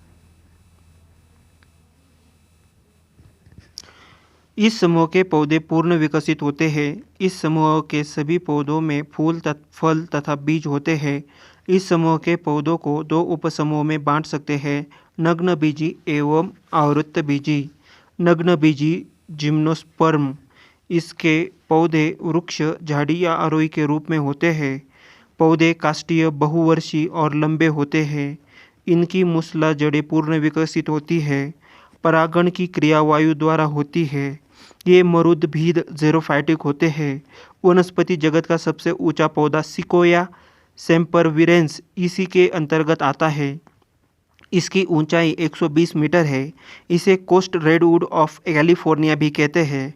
सबसे छोटा अनावृत्त बीजी पौधा जैमिया पिग्मिया है। जीवित जीवाश्म साइकस, जिंगोबाइलोवा व मेटासिकोया है। जिंगोबाइलोवा को मेडन हेयर ट्री भी कहते हैं। साइकस के बीजांड एवं नरयुग्मक पादप जगत में सबसे बड़े होते हैं। पाइनस के परागकण इतनी तादाद में होते हैं कि पीले बादल सल्फर शॉवर्स बन जाते हैं। जिम्नोस्पर्म का आर्थिक महत्व। भोजन के रूप में साइकस के तनों से मंड निकालकर खाने वाला साबूदाना सैगो बनाया जाता है, इसलिए साइकस को सागो पाम कहते हैं। लकड़ी, चीड़, सिकोया, देवदार, स्प्रूस आदि की लकड़ी से फर्नीचर बनते हैं। बाष्पीय तेल।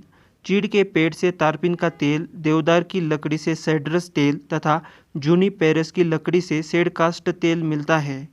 टैनिन चमड़ा बनाने तथा स्याही बनाने के काम में आता है। रेजिन। कुछ शंकु पौधों से रेजिन निकाला जाता है, जिसका प्रयोग वार्निश, पॉलिश, पेंट आदि बनाने में होता है।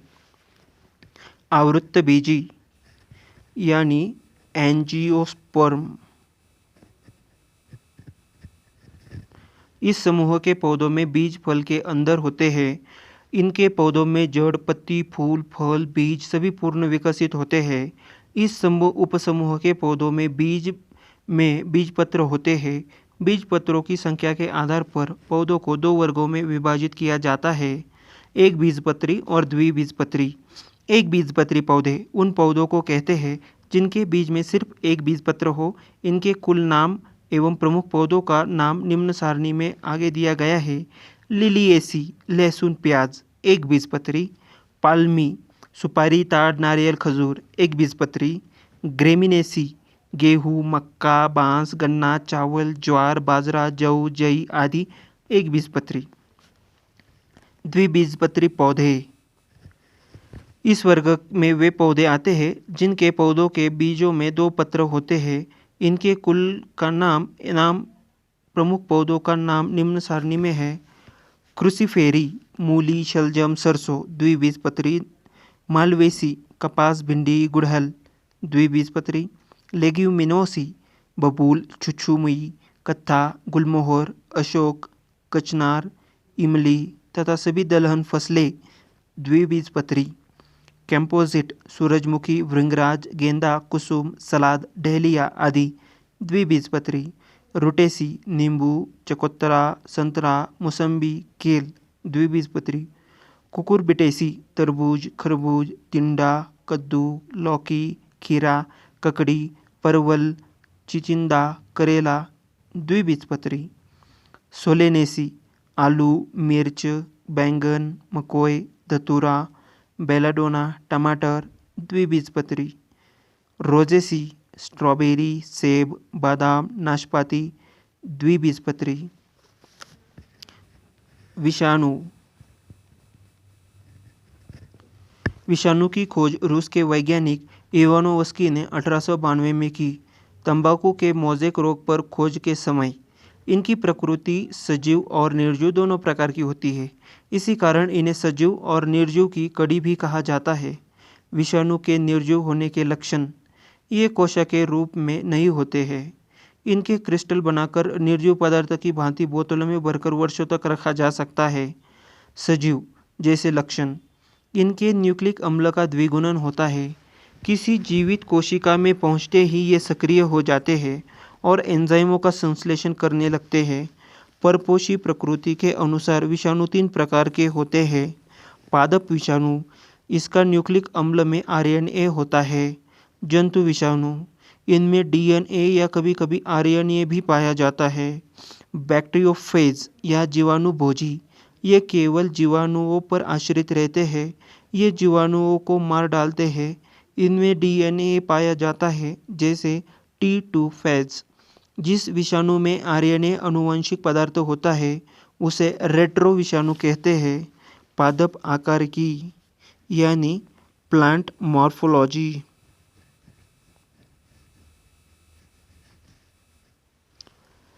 आकारिकी मॉर्फोलॉजी विभिन्न पादप भागों जैसे जड़, तना, पत्ती, पुष्प, फल आदि के रूपों तथा गुणों के अध्ययन को आकारिकी कहते हैं। जड़ रूट, जड़ पौधों का अवरोही भाग है जो मूलांकुर से विकसित होता है। जड़ 2 प्रकार की होती है: मूसला जड़ टैप रूट, अपस्थानिक जड़ एडवेंशियस रूट। जड़ सदैव प्रकाश से दूर भूमि में वृद्धि करती है। मूसला जड़ों का रूपांतरण: शंकु आकार गाजर, कुंभी रूप नेपिफॉर्म शलजम चुकंदर, तरकुरूपी फ्यूजिफॉर्म मूली, तना। यह पौधों का वह भाग है जो प्रकाश की ओर वृद्धि करता है। यह प्रांकुर से विकसित होता है। यह पौधे का प्रवरोह तंत्र बनाता है। पत्ती लीफ, यह हरे रंग की होती है। इसका मुख्य कार्य प्रकाश संश्लेषण क्रिया के द्वारा भोजन बनाना है। पुष्प फ्लावर, यह पौधे का जनन अंग है। पुष्प में बाह्य दलपुंज कैलिक्स, दलपुंज कोरोला, पुमंग एंड्रोसियम और जायंग गायनोसियम पाए जाते हैं। इनमें से पुमंग पर जननांग नर जननांग तथा जायंग पर मादा जननांग है। पुमंग में एक या एक से अधिक पुंकेसर स्टैमेन्स होते हैं। पुंकेसर में परागकण पाए जाते हैं। जायंग, इसमें अंडक होते हैं। अंडक 3 भाग होते हैं: अंडाशय ओवरी, वर्तिका स्टाइल, वर्तिकाग्र स्टाइग्मा। परागगण, परागकोश से निकलकर अंडक के वर्तिकाग्र पर परागकणों के पहुंचने की क्रिया को परागण कहते हैं। परागण 2 प्रकार से होते हैं: स्वपरागण, परपरागण। निषेचन फर्टिलाइजेशन, परागनली बीजांड में प्रवेश करके बीजांडकाय को भेदती हुई भ्रूणकोश तक पहुंचती है और परागकणों को वहां छोड़ देती है। इसके बाद एक नर युग्मक एक अंडकोशिका से संयोजन करता है। इसे निषेचन कहते हैं। निषेचित अंड युग्मनज जाइगोट कहलाता है। आवृत्तबीजी एंजियोस्पर्म में निषेचन त्रिक संकलन ट्रिपल फ्यूजन, जबकि अन्य वर्ग के पौधों में द्विसंलयन डबल फ्यूजन होता है। अनिषेक फलन पार्थेनोकाफी, कुछ पौधों में बिना निषेचन हुए ही अंडाशय से फल बन जाता है। इस प्रकार बिना निषेचन हुए फल के विकास को अनिषेक फलन पार्थेनोकार्पी कहते हैं। साधारणतया इस प्रकार के फल बीज रहित होते हैं जैसे कि केला, पपीता, नारंगी, अंगूर एवं अनानास। फल का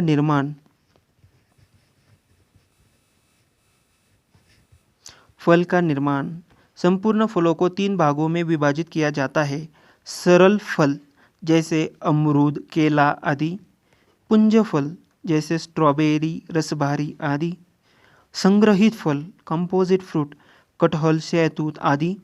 कुछ फलों के निर्माण में बाह्य दलपुंज या पुष्पासन आदि भाग लेते हैं।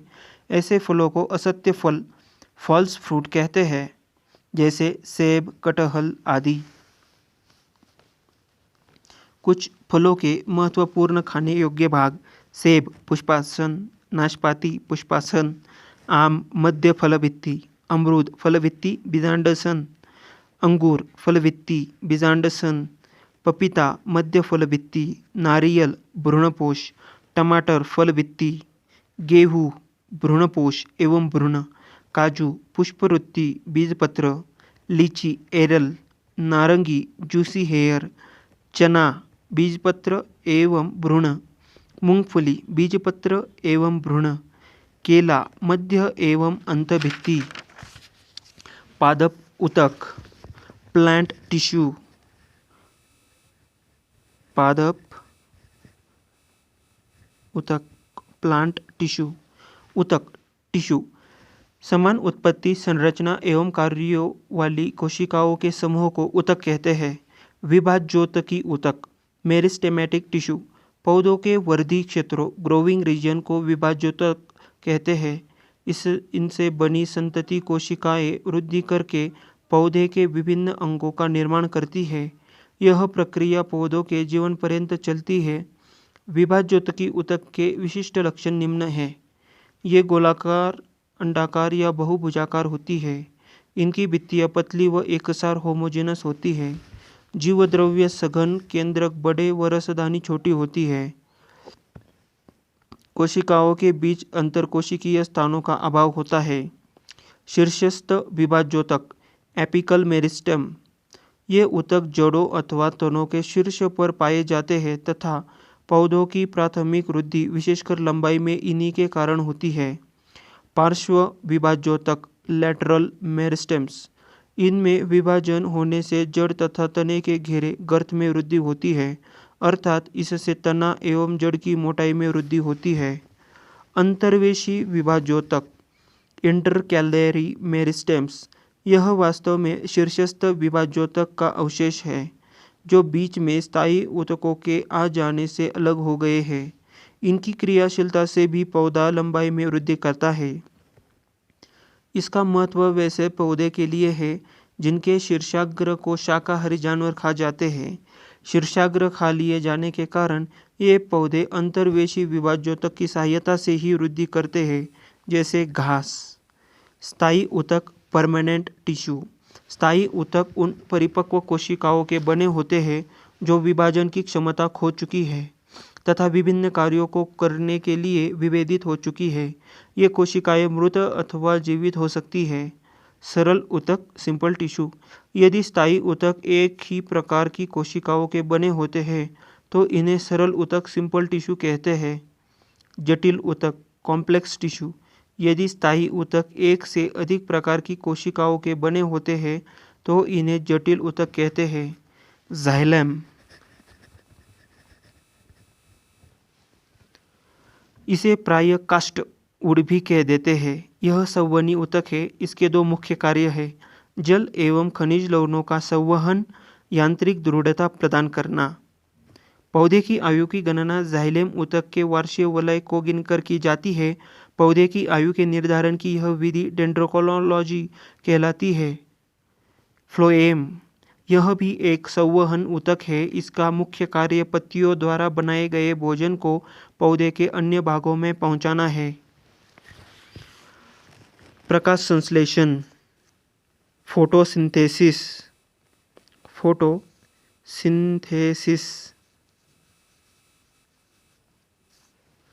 पौधों में जल प्रकाश आवश्यक है। पौधों में जल, प्रकाश, पर्णहरित तथा कार्बन डाइऑक्साइड की उपस्थिति में कार्बोहाइड्रेट के निर्माण को प्रकाश संश्लेषण कहते हैं। प्रकाश संश्लेषण के लिए आवश्यक है कार्बन डाइऑक्साइड, पानी, क्लोरोफिल और सूर्य का प्रकाश। स्थलीय पौधे वायुमंडल से कार्बन डाइऑक्साइड लेते हैं, जबकि जलीय पौधे जल में घुली हुई कार्बन डाइऑक्साइड लेते हैं। पत्ती की कोशिकाओं में जल शिरा से परासरण ऑस्मोसिस द्वारा एवं कार्बन डाइऑक्साइड वायुमंडल से विसरण डिफ्यूजन द्वारा जाता है।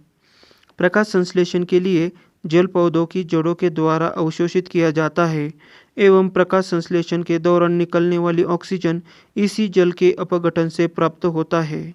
क्लोरोफिल पत्तियों में हरे रंग का वर्णक है। इसके 4 घटक होते हैं: chlorophyll A, chlorophyll B, carotene तथा ज़ैंथोफिल। इनमें क्लोरोफिल ए एवं बी हरे रंग का होता है और ऊर्जा स्थानांतरित करता है। यह प्रकाश संश्लेषण का केंद्र होता है।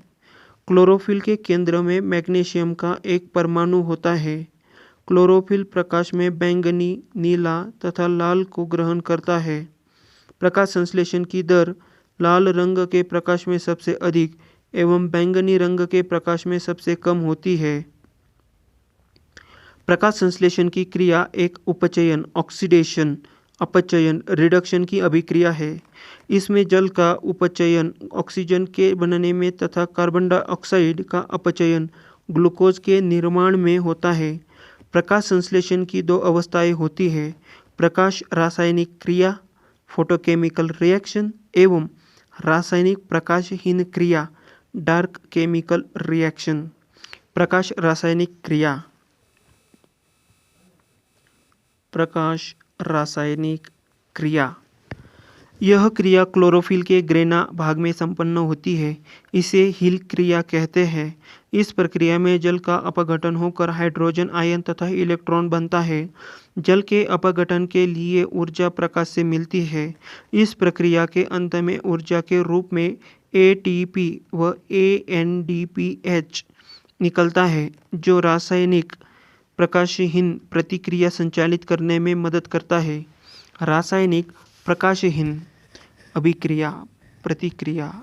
रासायनिक प्रकाशहीन प्रतिक्रिया। यह क्रिया क्लोरोफिल के स्ट्रोमा में होती है। इस क्रिया में कार्बन डाइऑक्साइड का अपचयन होकर शर्करा एवं स्टार्च बनता है।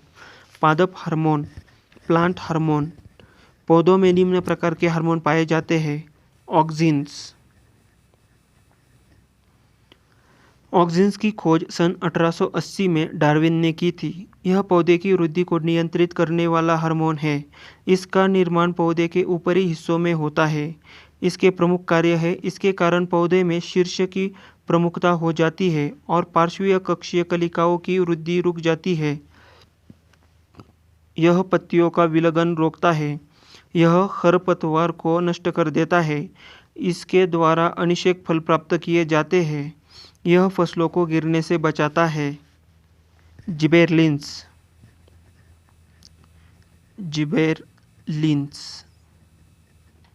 इसकी खोज जापानी वैज्ञानिक कुरोसावा ने 1926 में की। यह बौने पौधे को लंबा कर देता है। यह फूल बनने में मदद करता है। यह बीजों की प्रसुप्ति भंग कर उनको अंकुरित होने के लिए प्रेरित करते हैं। ये काष्ठीय पौधों में एगा कैम्बियम की सक्रियता को बढ़ाते हैं। इसके छिड़काव द्वारा बृहत आकार के फल तथा फूल का उत्पादन किया जाता है। साइटोकाइनिन्स।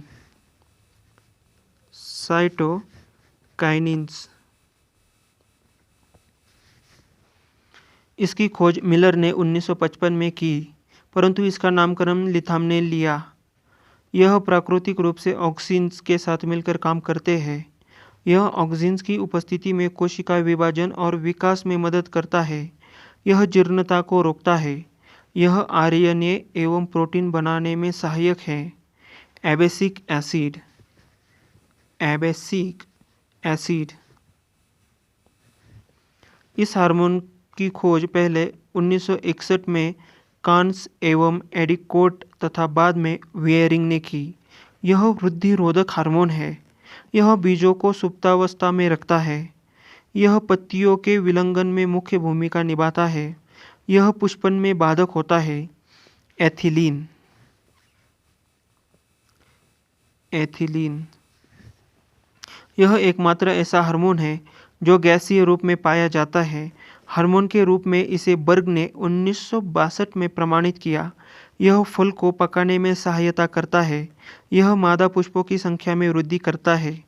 यह पत्तियों, पुष्पों व फलों को विलयन को प्रेरित करता है। फ्लोरिजेंस। फ्लोरिजेंस यह पत्ती में बनते हैं लेकिन फूलों के खिलने में मदद करते हैं, इसलिए इन्हें फूल खिलाने वाला हार्मोन्स कहते हैं।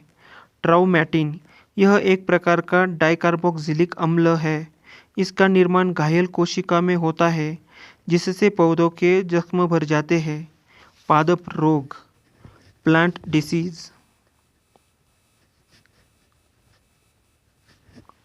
विषाणु जनित रोग, वायरल डिसीजेस। तंबाकू का मोज़ेक रोग।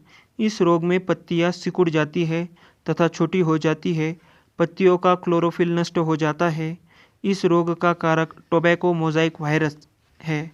नियंत्रण, रोग से प्रभावित पौधों को इकट्ठा कर जला देना चाहिए। पोटैटो का मोज़ेक रोग। यह रोग पोटैटो वायरस 1 से होता है। इसमें पत्तियों में चित्तकबरापन तथा बौनापन के लक्षण आ जाते हैं। बंकी टॉप ऑफ बनाना। यह रोग बनाना वायरस 1 द्वारा होता है। इस रोग में पौधे बौने तथा सभी पत्तियों शिखा पर गुलाबवत एकत्रित हो जाती है। रंग परिवर्तन, कलर चेंज। हरिमाहीनता एक विषाणु जनित रोग है। इस रोग में पूरी पत्ती का रंग पीला, सफ़ेद या मोज़ेक पैटर्न का हो जाता है। जीवाणु जनित रोग। जीवाणु जनित रोग, आलू का शैथिल रोग। इसको रिंग रोग के नाम से भी जानते हैं क्योंकि जाइलम पर भूरा रिंग बन जाता है। इस रोग का कारक सीडोमोनास सोलेनेसियरम नामक जीवाणु है। इस रोग में पौधे का संवहन तंत्र प्रभावित होता है। Black arm of cotton. Black arm of cotton इस रोग का कारक ज़ैंथोमोनास नामक जीवाणु है। इस रोग में पत्ती पर छोटी सी जलाद्र संरचना भूरा रंग हो जाती है। धान का अंगमारी रोग, बैक्टीरियल ब्लाइट ऑफ राइस। यह रोग ज़ैंथोमोनास ओराइजी नामक जीवाणु से होता है। इसमें पत्तियों की 1 या 2 सतहों पर पीला हरा स्पॉट दिखाई देता है। Citrus canker. इस रोग के कारक ज़ैंथोमोनास सिट्री नामक जीवाणु है। इसकी उत्पत्ति चीन में हुई। नींबू की पत्तियों, शाखाएं, फल सभी इस रोग से प्रभावित होते हैं। गेहूं का टुंडू रोग। इस रोग का कारक कोरिनोबैक्टीरियम ट्रिटिकी नामक जीवाणु तथा एंजुइना ट्रिटिकी नामक नेमेटाइड है। इस रोग में पत्तियों के नीचे का भाग मुरझाकर मुड़ जाता है। तत्वों की कमी से उत्पन्न रोग। तत्वों की कमी से उत्पन्न रोग आम एवं बैंगन में लिटिल लीफ जस्ता, नींबू में डायबैक तांबा, नींबू में लिटिल लीफ तांबा, फूलगोभी में ब्राउनिंग बोरॉन, मटर में मार्श रोग मैंगनीज, आलू का ब्लैक हट रोग, भंडारण में O2 की कमी, धान में खैरा रोग जस्ता, लीची में पत्ती जलना पोटेशियम, आंवले में निक्रोसिस बोरोन, शलजम में वाटर कोर मैंगनीज, गाजर में कोटर सॉल्ट कैल्शियम, मक्का में वाइट बर्ड जस्ता, चुकंदर में हट रॉट बोरॉन। वनस्पति शास्त्र से संबंधित कुछ महत्वपूर्ण तथ्य। सबसे बड़ा आवृतबीजी वृक्ष यूकेलिप्टस। संसार में सबसे लंबा वृक्ष सिकोया। यह एक नग्नबीजी है। इसकी ऊंचाई 120 मीटर है। इसे कोस्ट रेडवुड ऑफ कैलिफोर्निया भी कहते हैं। सबसे छोटा आकार में आवृतबीजी पौधा लेमना। यह जलीय आवृतबीजी है जो भारत में भी पाया जाता है। सबसे बड़ी पत्ती वाला पौधा विक्टोरिया रिजिया। यह भारत में बंगाल में पाया जाने वाला जलीय पादप है। सबसे बड़ा बीज 12 इंच लंबा कोकोडीमर प्रजाति लोडोसिया मालडिबिका। सबसे छोटा टेरिडोफाइटा एजोला, यह एक जलीय पादप है। सबसे छोटा पुष्प उल्फिया, इसका व्यास 0.1 मिलीमीटर का होता है। सबसे छोटे बीज ऑर्किड। सबसे बड़ा पुष्प रैफ्लेशिया ओर्नोल्डाई, व्यास 1 मीटर तथा बाहर लगभग 8 किलोग्राम हो सकता है। यह व्हाइटिश की जड़ पर परजीवी है। सबसे छोटा आवृतबीजी परजीवी आर्सिथोबियम, यह एक द्विबीजपत्री है जो नग्नबीजियों के तने पर पूर्ण परजीवी है। सबसे बड़ा नरयुग्म साइकस। सबसे बड़ा बीजांड साइकस। जीवित जीवाश्म साइकस। सबसे छोटे गुणसूत्र शैवाल। सबसे लंबे गुणसूत्र ट्राइलियम। सबसे ज़्यादा गुणसूत्र ऑफियोग्लॉसम। सबसे कम गुणसूत्र वाला पादप हेप्लोपोपस ग्रेसिलिनी। सबसे छोटा नग्नबीजी पादप जेमिया पिग्मिया। सबसे भारी काष्ठ वाला पौधा हार्डविचिया बाइनेका। सबसे हल्की काष्ठ वाला पौधा ओक्रोमा लेगोपस। सबसे छोटी कोशिका माइकोप्लाज्मा गैलीसिप्टिकम। टेनिस गेंद जैसा फल केंथ। जंगल की आग ढाक। कॉफ़ी देने वाला पौधा कॉफिया अरेबिका, इसमें कैफीन होती है। कोको देने वाला पौधा थियोब्रोमा केकओवा, इसमें थियोब्रोमिन व कैफीन होती है।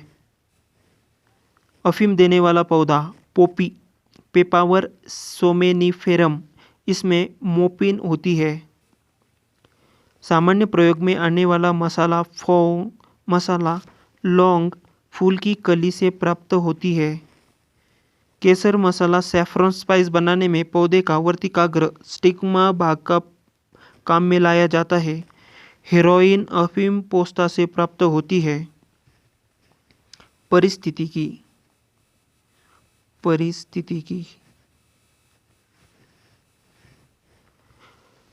जीव विज्ञान की उस शाखा को जिसके अंतर्गत जीवधारियों और उनके वातावरण के पारस्परिक संबंधों का अध्ययन करते हैं उसे परिस्थितिकी कहते हैं। एक निश्चित भौगोलिक क्षेत्र या वह स्थान में निवास करने वाली विभिन्न समष्टियों को जैविक समुदाय कहते हैं। रचना एवं कार्य की दृष्टि से विभिन्न जीवों और वातावरण की मिलीजुली इकाई को पारिस्थितिक तंत्र इकोसिस्टम कहते हैं। सर्वाधिक स्थायी पारिस्थितिक तंत्र महासागर है। पारिस्थितिक तंत्र या परितंत्र इकोसिस्टम और इकोलॉजिकल सिस्टम शब्द का प्रयोग सर्वप्रथम टेंसले नामक वैज्ञानिक ने किया। संरचनात्मक दृष्टि से प्रत्येक पारिस्थितिक तंत्र दो घटकों का बना होता है, जैविक घटक एवं अजैविक घटक। जैविक घटक बायोटिक कंपोनेंट्स, इसे 3 भागों में विभक्त किया गया है, उत्पादक, उपभोक्ता एवं अपघटक। उत्पादक वे घटक जो अपना भोजन स्वयं बनाते हैं, जैसे हरे पौधे। उपभोक्ता वे घटक जो उत्पादक द्वारा बनाए गए भोज्य पदार्थों का उपभोग करते हैं। उपभोक्ता 3 प्रकार के होते हैं। प्राथमिक उपभोक्ता, इसमें वे जीव आते हैं जो हरे पौधे या इनके किसी भाग को खाते हैं, गाय, भैंस, बकरी आदि। द्वितीय उपभोक्ता, इसके अंतर्गत वे जीव आते हैं जो प्राथमिक उपभोक्ताओं को अपने भोजन के रूप में प्रयुक्त करते हैं, जैसे लोमड़ी, भेड़िया, मोर आदि। तृतीयक उपभोक्ता टर्शियरी कंज्यूमर्स, इसके अंतर्गत वे जीव आते हैं जो द्वितीयक उपभोक्ताओं को खाते हैं, जैसे बाघ, शेर, चीता आदि। अपघटक डिकम्पोजर्स, इस वर्ग में मुख्यतः कवक एवं जीवाणु आते हैं। ये मृत उत्पादक एवं उपभोक्ताओं का अपघटन कर उन्हें भौतिक तत्वों में परिवर्तित कर देते हैं। अजैविक घटक एबायोटिक कंपोनेंट, कार्बनिक पदार्थ, अकार्बनिक पदार्थ, जलवायवीय कारक जैसे जल, प्रकाश, ताप, वायु, आर्द्रता, मृदा एवं खनिज, ये सभी अजैविक घटक हैं। पर्यावरण विज्ञान तथा प्रबंधन अनुसंधान एवं प्रशिक्षण केंद्र, पर्यावरण शिक्षा केंद्र अहमदाबाद, CPR पर्यावरण शिक्षा केंद्र चेन्नई, पारिस्थितिकी विज्ञान केंद्र बेंगलुरु, खनन पर्यावरण केंद्र धनबाद, सलीम अली पक्षी विज्ञान एवं सांस्कृतिक केंद्र कोयम्बटूर। प्रदूषण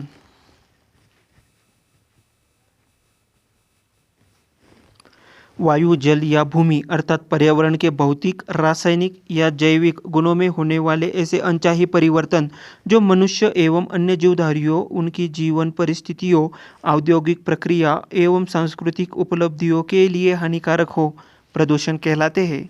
प्रदूषण मुख्यतः निम्नलिखित प्रकार के होते हैं: वायु, जल, ध्वनि, मृदा एवं नाभिकीय प्रदूषण।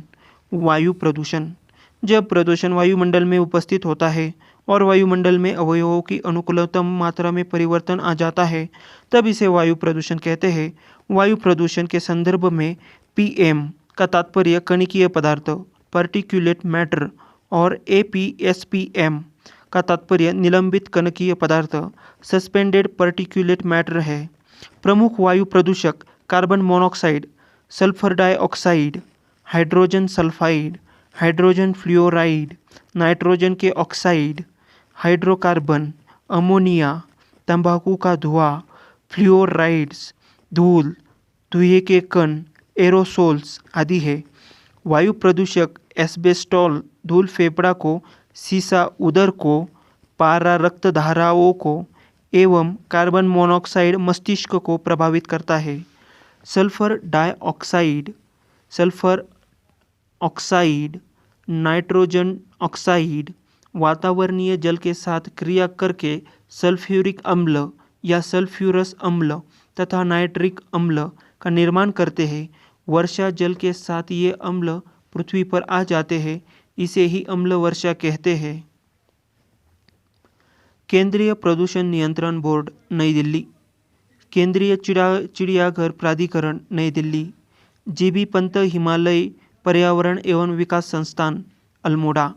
भारतीय वन अनुसंधान एवं शिक्षण परिषद, देहरादून। भारतीय वन प्रबंधन संस्थान, भोपाल। वन आनुवंशिकी तथा वृक्ष प्रजनन संस्थान, कोयम्बटूर। वन उत्पादकता केंद्र, रांची। राष्ट्रीय विज्ञान औद्योगिकी संस्थान, फरीदाबाद। भारतीय वानस्पतिक सर्वेक्षण, कोलकाता। भारतीय प्राणी विज्ञान सर्वेक्षण, कोलकाता। 3 दिसंबर 1984 को भोपाल की यूनियन कार्बाइड फैक्ट्री में जो उर्वरक बनाती है, मिथाइल आइसोसाइनाइड के कारण दुर्घटना हुई थी। जल प्रदूषण: जल से अवांछनीय कारकों या पदार्थों के जुड़ जाने का जल प्रदूषण कहते हैं। पृथ्वी पर उपलब्ध जल की मात्रा का केवल 2.5 से 3% ही स्वच्छ है।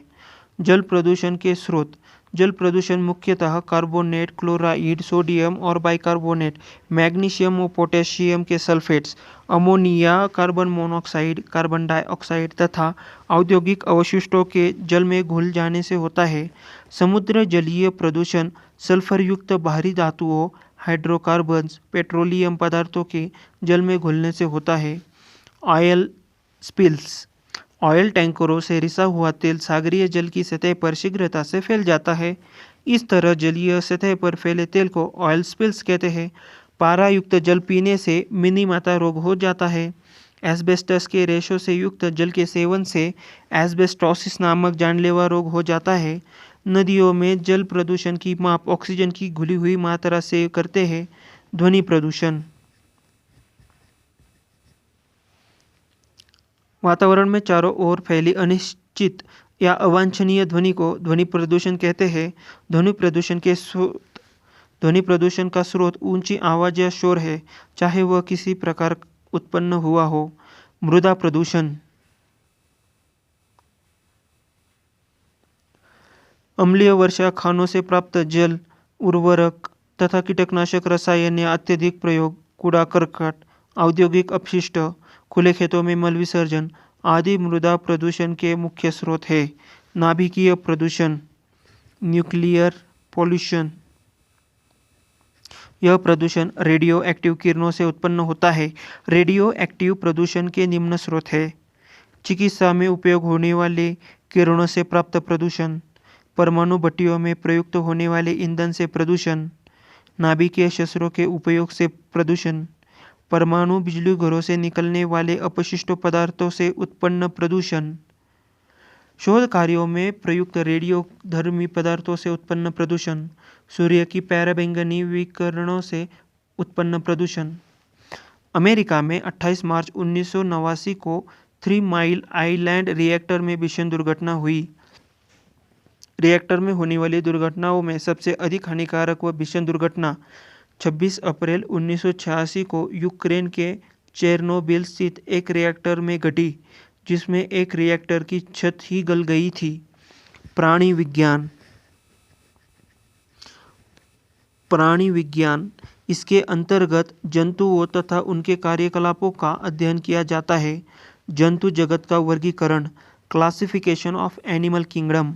संसार के समस्त जंतु जगत को 2 उपजगत में विभक्त किया जाता है, एक कोशिकीय प्राणी एवं बहुकोशिकीय प्राणी। एक कोशिकीय प्राणी एक ही संघ प्रोटोजोआ में रखे गए हैं, जबकि बहुकोशिकीय प्राणी को 9 संघों में विभाजित किया गया है। स्टोरर व यूसिंजर के अनुसार जंतुओं का वर्गीकरण। संघ प्रोटोजोआ। संघ प्रोटोजोआ। इनका शरीर केवल एक कोशिकीय होता है। इनके जीवद्रव्य में एक या अनेक केंद्रक पाए जाते हैं। प्रचलन पदाभो, पक्षभो या कशाभो के द्वारा होता है। स्वतंत्र जीवी एवं परजीवी दोनों प्रकार के होते हैं। सभी जैविक क्रियाएं, भोजन, पाचन, श्वसन, उत्सर्जन, जनन एक कोशिकीय शरीर के ही अंदर होती है। श्वसन एवं उत्सर्जन कोशिका की सतह से विसरण के द्वारा होते हैं। प्रोटोजोआ एंड अमीबा हिस्टोलिटिका का संक्रमण मनुष्य में 30-40 वर्षों के लिए बना रहता है। संघ पोरीफेरा। संघ पोरीफेरा। इस संघ के सभी जंतु खारे जल में पाए जाते हैं। ये बहुकोशिकीय जंतु है, परंतु कोशिकाएं नियमित ऊतकों का निर्माण नहीं करती है। शरीर पर असंख्य छिद्र, ओस्टिया पाए जाते हैं। शरीर में एक गुहा पाई जाती है, जिसे स्पंज गुहा कहते हैं। उदाहरण साइकन, मायोनिया स्पंज आदि। संघ सिलेंट्रेटा। संघ सिलेंट्रेटा। प्रमुख लक्षण। प्राणी जलीय द्विस्तरीय होते हैं। मुख के चारों ओर कुछ धागे की तरह की संरचनाएं पाई जाती है, जो भोजन आदि पकड़ने में मदद करती है। उदाहरणार्थ हाइड्रा, जेलीफिश, एनीमोन, मूंगा। संघ प्लैटीहेलमिन्थिस। संघ प्लैटीहेलमिन्थिस।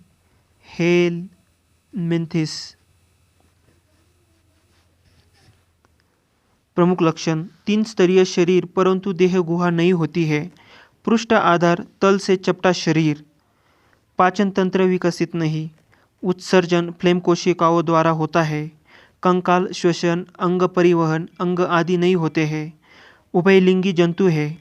उदाहरणार्थ प्लेनेरिया, लिवर फ्यूग, फिताकृमि आदि। संघ एस्केलमेंथिस। संघ एस्केलमिन्थिस। प्रमुख लक्षण। लंबे, बेलनाकार, अखंडित कृत्रिम पाए जाते हैं। शरीर द्विपार्श्व सममित त्रिस्तरीय। कृमि आकार होता है। आहार नाल स्पष्ट होती है, जिसमें मुख तथा गुदा दोनों ही होते हैं। परिवहन अंग तथा श्वसन अंग नहीं होते हैं, परंतु तंत्रिका तंत्र अविकसित होता है। उत्सर्जन प्रोटोनफ्रिडिया द्वारा होता है। एक लिंगी होते हैं, जैसे गोल कृमि जैसे एस्केरिस, थ्रेडवर्म, उकरेरिया इत्यादि। एंटेरोबियस मुख्यतः छोटे बच्चों की गुदा में पाए जाते हैं। पिनवर्म एवं थ्रेडवर्म। इससे बच्चों को काफ़ी चुनचुनाहट होती है, भूख कम लगती है और उल्टियाँ भी होती है। कुछ बच्चे रात में बिस्तर पर पेशाब कर देते हैं। संघ एनिलिडा। संघ एनिलिडा। प्रमुख लक्षण। शरीर लंबा, पतला, द्विपार्श्व, सममित तथा खंडों में बटा हुआ होता है। प्रचलन मुख्यतः काइटिन से बनी सीटी के द्वारा होता है। आहार नार पूर्णतः विकसित होती है। श्वसन प्रायः त्वचा के द्वारा, कुछ जंतुओं में क्लेम के द्वारा होता है। रुधिर लाल होता है एवं तंत्रिका तंत्र साधारण होता है। उत्सर्गी अंग रुक्क के रूप में होते हैं। एक लिंगी एवं उभयलिंगी दोनों प्रकार के होते हैं। कि उदाहरण केंचुआ, जोंक, नेरिस आदि। केंचुए में 4 जोड़ी हृदय होते हैं। इसके जीवद्रव्य में हीमोग्लोबिन का विलय हो जाता है। संघ आर्थ्रोपोडा। संघ आर्थ्रोपोडा। प्रमुख लक्षण, शरीर 3 भागों में विभक्त होता है, सिर, वक्ष एवं उदर। इनके पाद संधि युक्त होते हैं। रुधिर परिसंचारी तंत्र खुले प्रकार का होता है। इनकी देह गुहा हिमोसिल कहलाती है। ट्रेकिया, गिल्स, बुक, लंग्स, सामान्य सतह आदि श्वसन अंग है। यह प्राय एक लिंगी होते हैं एवं निषेचन शरीर के अंदर होता है। उदाहरण तिलचट्टा, झींगा मछली, केकड़ा, खटमल, मक्खी, मच्छर, मधुमक्खी, टिड्डी आदि। कीटों में 6 पाद व 4 पंख होते हैं। कॉकरोच के हृदय में 13 कक्ष होते हैं। चींटी एक सामाजिक जंतु है जो श्रम विभाजन प्रदर्शित करती है। दीमक टर्माइट भी एक सामाजिक कीट है जो निवह कॉलोनी में रहती है। संघ इकाइनोडर्मेटा। संघ इकाइनोडर्मेटा।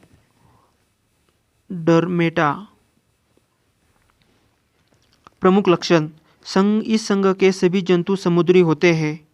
जल संवहन तंत्र पाया जाता है। प्रचलन भोजन ग्रहण करने हेतु नालपाद होते हैं जो संवेदी अंग का कार्य करते हैं। तंत्रिका तंत्र में मस्तिष्क विकसित नहीं होता। पुनरुत्पादन की विशेष क्षमता होती है। उदाहरणार्थ सितारा मछली, समुद्री अर्चिन, समुद्री खीरा, पंखतारा, ब्रिटल स्टार आदि। एरिस्टोटल लालटेन का कार्य भोजन को चबाना है। यही समुद्री अर्चिन में पाया जाता है। संघ मोलस्का। संघ मोलस्का। मुख्य लक्षण, शरीर 3 भागों में विभक्त है, सिर, अंतरांग तथा पाद। इनमें श्वसन गिल्स या टिनिडिया द्वारा होता है। इनमें कवच सदैव उपस्थित रहता है। आहार नाल पूर्ण विकसित होता है। रक्त रंगहीन होता है। उत्सर्जन रुक्कों के द्वारा होता है। उदाहरण घोंघा, सीपी आदि। संघ कॉर्डेटा। संघ कॉर्डेटा। प्रमुख लक्षण, इनमें नोटोकॉर्ड उपस्थित होता है। इनमें क्लोम छिद्र अवश्य पाए जाते हैं। इनमें नालदार तंत्रिका रज्जु अवश्य पाया जाता है। कॉर्डेटा में वर्गीकरण के अनुसार 13 वर्ग है। संघ कॉर्डेटा में कुछ प्रमुख वर्ग। मत्स्य वर्ग। प्रमुख लक्षण, ये सभी असमतापी जंतु है। इनका हृदय द्विवेशमी होता है और केवल अशुद्ध रक्त ही पंप करता है। इसमें श्वसन क्रिया के लिए क्लोम गिल्स पाए जाते हैं जो जल में विलीन ऑक्सीजन का उपयोग करते हैं। कुछ मछलियों में कंकाल उपस्थित का बना होता है जैसे शार्क, स्कोलियोडन। उदाहरण रोहू, कतला तथा समुद्री घोड़ा। एम्फीबिया। एम्फीबिया। प्रमुख लक्षण, ये सभी प्राणी उभयचर होते हैं। ये असमतापी होते हैं। श्वसन क्लोमो त्वचा एवं फेफड़ों के द्वारा होता है। हृदय 3 वेशमी होते हैं। 2 आलिंद एवं निलय होते हैं। उदाहरण मेंढक। मेंढकों की टर्राहट वास्तव में मैथुन के लिए पुकार होती है। सरीसृप वर्ग। सरीसृप वर्ग। रेप्टिलिया। प्रमुख लक्षण, वास्तविक स्थलीय कशेरुकी जंतु है। ये असमतापी जंतु है। 2 जोड़ी पाद होते हैं। कंकाल पूर्णतः अस्थिर होता है। श्वसन फेफड़ों के द्वारा होता है। इनमें अंडे कैल्शियम कार्बोनेट की बनी कवच से ढके रहते हैं। हृदय सामान्यतः त्रिकक्षीय होता है, लेकिन मगरमच्छ का हृदय 4 कक्षीय होता है। उदाहरण छिपकली, सांप, घड़ियाल, कछुआ आदि। मिसोजोइक युग को रेप्टाइल का युग कहते हैं। घोंसला बनाने वाला एकमात्र सर्प नागराज है जिसका भोजन मुख्य रूप से अन्य सर्प है। हिलोडर्मा विश्व की एकमात्र जहरीली छिपकली है। समुद्री सांप, जिसे हाइड्रोफिश कहते हैं, संसार का सबसे जहरीला सांप है। मेबुइया बिल बनाने वाली छिपकली होती है। इसका प्रचलित नाम स्किंक है। पक्षी वर्ग। एव्स। प्रमुख लक्षण: इसका अगला पाद उड़ने के लिए पंखों में रूपांतरित हो जाते हैं। इसका हृदय 4 वेश में होता है, 2 अलिंद व 2 निलय। ये समतापी होते हैं। इनका श्वसन अंग फेफड़ा है। मूत्राशय अनुपस्थित रहता है। उदाहरण: कौवा, मोर, चिड़िया, तोता। तीव्रतम पक्षी अबाबिल है। उड़ न सकने वाला पक्षी कीवी और एमू है। सबसे बड़ा जीवित पक्षी शुतुरमुर्ग है। सबसे छोटा पक्षी हमिंग बर्ड है। भारत का सबसे बड़ा चिड़ियाघर अलीपुर कोलकाता एवं विश्व का सबसे बड़ा चिड़ियाघर क्रूजर नेशनल पार्क दक्षिण अफ्रीका में है। स्तनी वर्ग। प्रमुख लक्षण: त्वचा पर श्वेत ग्रंथियां एवं तैल ग्रंथियां पाई जाती है। ये सभी जंतु उच्च तापी एवं नियततापी होते हैं। इनका हृदय 4 वेश में होता है। इनमें दांत जीवन में 2 बार निकलते हैं, इसलिए इन्हें द्विवारदंती कहते हैं। इनके लाल रुधिराणुओं में केंद्रक नहीं होता। केवल ऊंट एवं लामा को छोड़कर बाह्य कर्ण उपस्थित होता है। वर्ग स्तनधारी 3 उपवर्गों में बटा है। 1. प्रोटोथीरिया अंड देते हैं। उदाहरण: एकिडना प्लेटिपस। मेटाथीरिया अपरिपक्व बच्चों को जन्म देते हैं, जो मार्सुपियल नामक थैली में विकसित होने तक रहता है। उदाहरण: कंगारू। यूथीरिया पूर्ण विकसित शिशुओं को जन्म देते हैं, जैसे मनुष्य। स्तनधारी वर्ग में रक्त का सबसे अधिकतम तापमान बकरी का होता है। औसत तापमान 39 डिग्री सेल्सियस। डकबिल्स प्लेटिपस एकमात्र विषैला स्तनी है। समुद्री व्हेल्स में लिम्स फ्लिपर्स में परिष्कृत होते हैं। जंतु ऊतक एनिमल टिश्यू। जंतुओं के शरीर में पाए जाने वाले ऊतकों को हम निम्न श्रेणियों में बांट सकते हैं। उपकला ऊतक एपिथेलियल टिश्यू।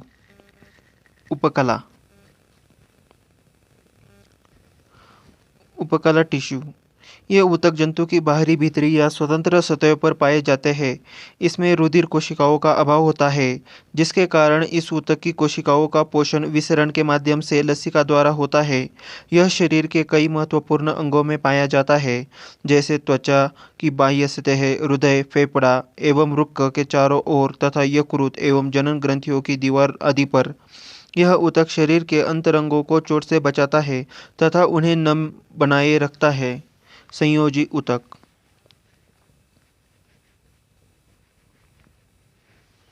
संयोजी ऊतक कनेक्टिव टिश्यू। यह ऊतक शरीर के सभी अन्य ऊतकों तथा अंगों के आपस में जोड़ने का कार्य करता है। सरल संयोजी ऊतक जैसे रक्त एवं लसिका संवहन में कार्य में सभी सहायक होता है। यह ऊतक शरीर के तापक्रम को नियंत्रित करता है तथा मृत कोशिकाओं को नष्ट करके मृत ऊतकों एवं कोशिकाओं की पूर्ति करता है। पेशी ऊतक मसल टिश्यू। पेशी ऊतक इन्हें संकुचनशील ऊतक कॉन्ट्रैक्टाइल टिश्यू के नाम से भी जाना जाता है। शरीर के सभी पेशियां इसी ऊतक से मिलकर बनी होती है। पेशी ऊतक 3 प्रकार के होते हैं। अरेखित अनस्ट्रिप्ड। यह पेशी ऊतक उन अंगों की दीवारों पर पाया जाता है जो अनैच्छिक रूप से गति करते हैं, जैसे आहारनाल, मलाशय, मूत्राशय, रक्तवाहिनियाँ आदि। अरेखित पेशियाँ उन सभी अंगों की गतियों को नियंत्रित करती है जो स्वयं गति करते हैं। 2. रेखित स्ट्रिप्ड ऊतक। ये पेशियाँ शरीर के उन भागों में पाई जाती है जो इच्छानुसार गति करती है। प्रायः इन पेशियों के एक या दोनों सिरे रूपांतरित होकर टेंडन के रूप में अस्थियों से जुड़े होते हैं। 3. हृदयीय ऊतक। ये पेशियाँ केवल हृदय के दीवारों में पाई जाती है। हृदय की गति इन्हीं पेशियों के कारण होती है, जो बिना रोके जीवन पर्यंत गति करती है। संरचना की दृष्टि से यह रेखित पेशी ऊतक से मिलती जुलती है। मानव शरीर में मांसपेशियों की संख्या 639 होती है। मानव शरीर की सबसे बड़ी मांसपेशी ग्लूटियस मैक्सिमम खुला की मांसपेशी है। मानव शरीर की सबसे छोटी मांसपेशी स्टेपिडियस है। तंत्रिका ऊतक नर्व टिश्यू, इसे चेतना ऊतक भी कहते हैं। जीवों का तंत्रिका तंत्र इन्हीं ऊतकों का बना होता है। यह 2 विशिष्ट प्रकार की कोशिकाओं का बना होता है, तंत्रिका कोशिका या न्यूरॉन्स और न्यूरोग्लिया। यह ऊतक शरीर में होने वाली सभी अनैच्छिक एवं ऐच्छिक क्रियाओं को नियंत्रित करता है। न्यूरोग्लिया कोशिकाएं मस्तिष्क की गुहा को आस्तरित करती है। मानव रक्त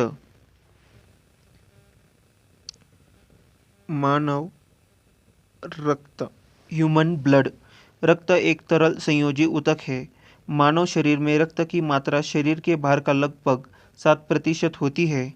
रक्त एक क्षारीय विलयन है जिसका पीएच मान 7.4 होता है। एक वयस्क मनुष्य में औसतन 5 से 6 लीटर रक्त होता है। महिलाओं में पुरुषों की तुलना में आधा लीटर रक्त कम होता है।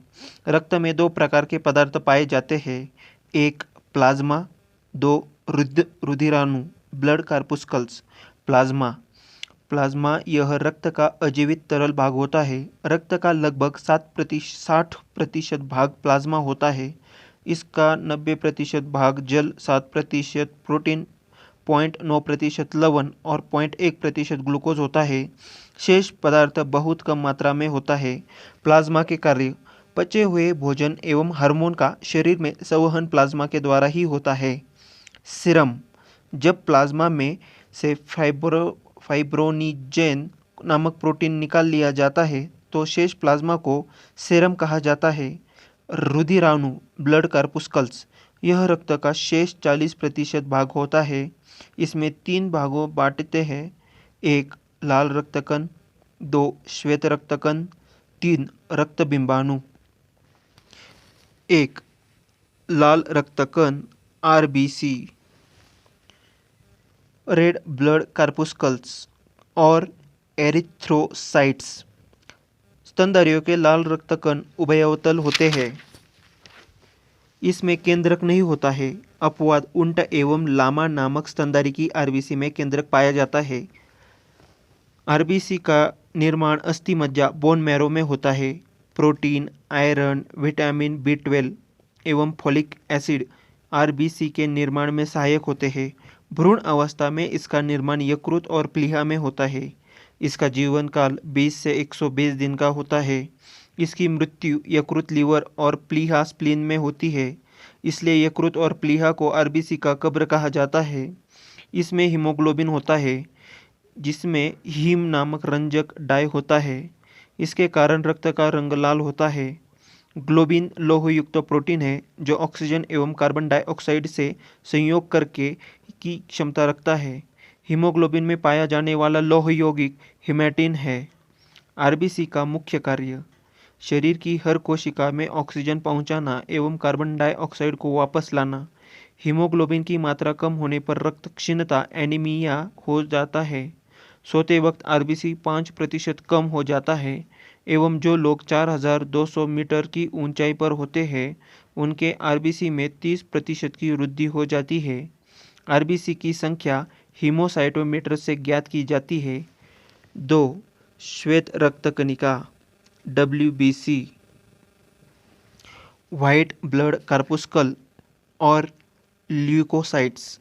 आकार और रचना में यह अमीबा के समान होता है। इसमें केंद्रक रहता है। इसका निर्माण अस्थि मज्जा, बोन मैरो, लिम्फ नोड और कभी-कभी यकृत एवं प्लीहा में भी होता है। इसका जीवन काल 2 से 4 दिन का होता है। इसकी मृत्यु रक्त में ही हो जाती है। इसका मुख्य कार्य शरीर को रोगों से संक्रमण से बचाना है। WBC का सबसे अधिक भाग 60 से 70% न्यूट्रोफिल्स कणिकाओं का बना होता है। न्यूट्रोफिल्स कणिकाएं रोगाणुओं तथा जीवाणुओं का भक्षण करती है। रक्त बिंबाणु ब्लड प्लेटलेट्स।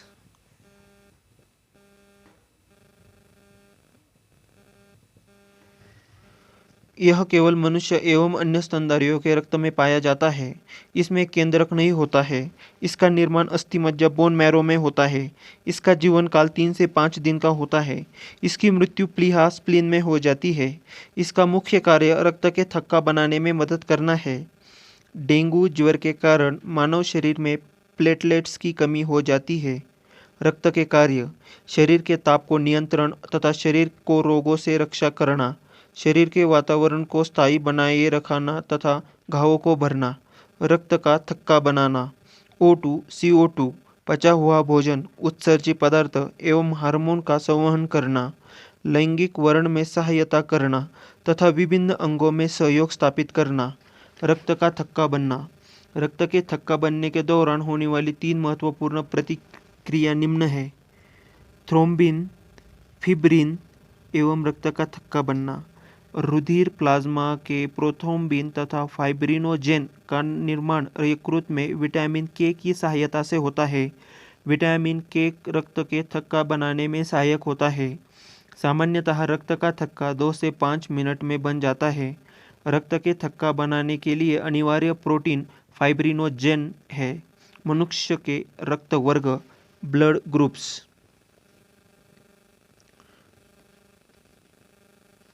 Blood group. रक्त समूह की खोज कार्ल लैंडस्टाइनर ने 1900 ईस्वी में किया था, इसलिए इन्हें सन 1930 में नोबेल पुरस्कार मिला। मनुष्य के रक्तों की भिन्नता का मुख्य कारण लाल रक्त कण आरबीसी में पाए जाने वाली ग्लाइकोप्रोटीन है, जिसे एंटीजन कहते हैं। एंटीजन 2 प्रकार के होते हैं, एंटीजन ए एवं एंटीजन बी। एंटीजन या ग्लाइकोप्रोटीन की उपस्थिति के आधार पर मनुष्य में 4 प्रकार के रुधिर वर्ग होते हैं, जिनमें एंटीजन ए होता है रुधिर वर्ग ए, जिनमें एंटीजन बी होता है रुधिर वर्ग बी, जिनमें एंटीजन ए एवं बी दोनों होते हैं रुधिर वर्ग ए बी, जिनमें दोनों में से कोई एंटीजन नहीं होता है रुधिर वर्ग ओ। किसी एंटीजन की उपस्थिति में एक विपरीत प्रकार की प्रोटीन रुधिर प्लाज्मा में पाई जाती है, इसको एंटीबॉडी कहते हैं। यह भी 2 प्रकार की होती है, एंटीबॉडी ए एवं एंटीबॉडी बी। रक्त का आदान, transfusion of blood. Transfusion of blood, रक्त का आदान। एंटीजन ए एवं एंटीबॉडी ए, एंटीजन बी एवं एंटीबॉडी बी एक साथ नहीं रह सकते हैं। ऐसा होने पर ये आपस में मिलकर अत्यधिक चिपचिपे हो जाते हैं, जिससे रक्त नष्ट हो जाता है। इसे रक्त का अभिश्लेषण, एग्लूटिनेशन कहते हैं। अतः रक्त आदान में एंटीजन तथा एंटीबॉडी का ऐसा तालमेल करना चाहिए जिससे रक्त का अभिश्लेषण, एग्लूटिनेशन न हो सके। रक्त समूह ओ को सर्वदाता, यूनिवर्सल डोनर रक्त समूह कहते हैं, क्योंकि इसमें कोई एंटीजन नहीं होता है, एवं रक्त समूह ए बी को सर्वग्रहता, यूनिवर्सल रिसिप्टर कहते हैं, क्योंकि इसमें कोई एंटीबॉडी नहीं होता है। आरएच तत्व। आरएच तत्व, आरएच फैक्टर। सन 1940 में कार्ल लैंडस्टाइनर और विनर ने रुधिर में एक अन्य प्रकार के एंटीजन का पता लगाया। इन्होंने रिसस बंदर में इस तत्व का पता लगाया, इसलिए इसे आरएच फैक्टर कहते हैं। जिन व्यक्तियों के रक्त में यह तत्व पाया जाता है, उनका रक्त आरएच निगेटिव सहित कहलाता है, तथा जिनमें यह नहीं पाया जाता है, उनका रक्त आरएच रहित कहलाता है। रक्त आदान के समय आरएच फैक्टर की भी जांच की जाती है। आरएच प्लस को आरएच प्लस का रक्त एवं आरएच माइनस को आरएच माइनस का रक्त ही दिया जाता है। यदि आरएच प्लस रक्त वर्ग का आरएच निगेटिव रक्त वर्ग वाले व्यक्ति को दिया जाता है तो प्रथम बार कम मात्रा होने के कारण कोई प्रभाव नहीं पड़ता, किंतु जब दूसरी बार इस प्रकार रक्त दान किया गया तो अभिश्लेषण, एग्लूटिनेशन के कारण आरएच निगेटिव वाले व्यक्ति की मृत्यु हो जाती है। Erythroblastosis fetalis. Erythroblastosis fetalis. यदि पिता का रक्त आरएच प्लस हो तथा माता का रक्त आरएच निगेटिव हो तो जन्म लेने वाले शिशु की जन्म से पहले गर्भावस्था में या जन्म के तुरंत बाद मृत्यु हो जाती है। ऐसा प्रथम संतान के बाद की संतान होने पर होता है।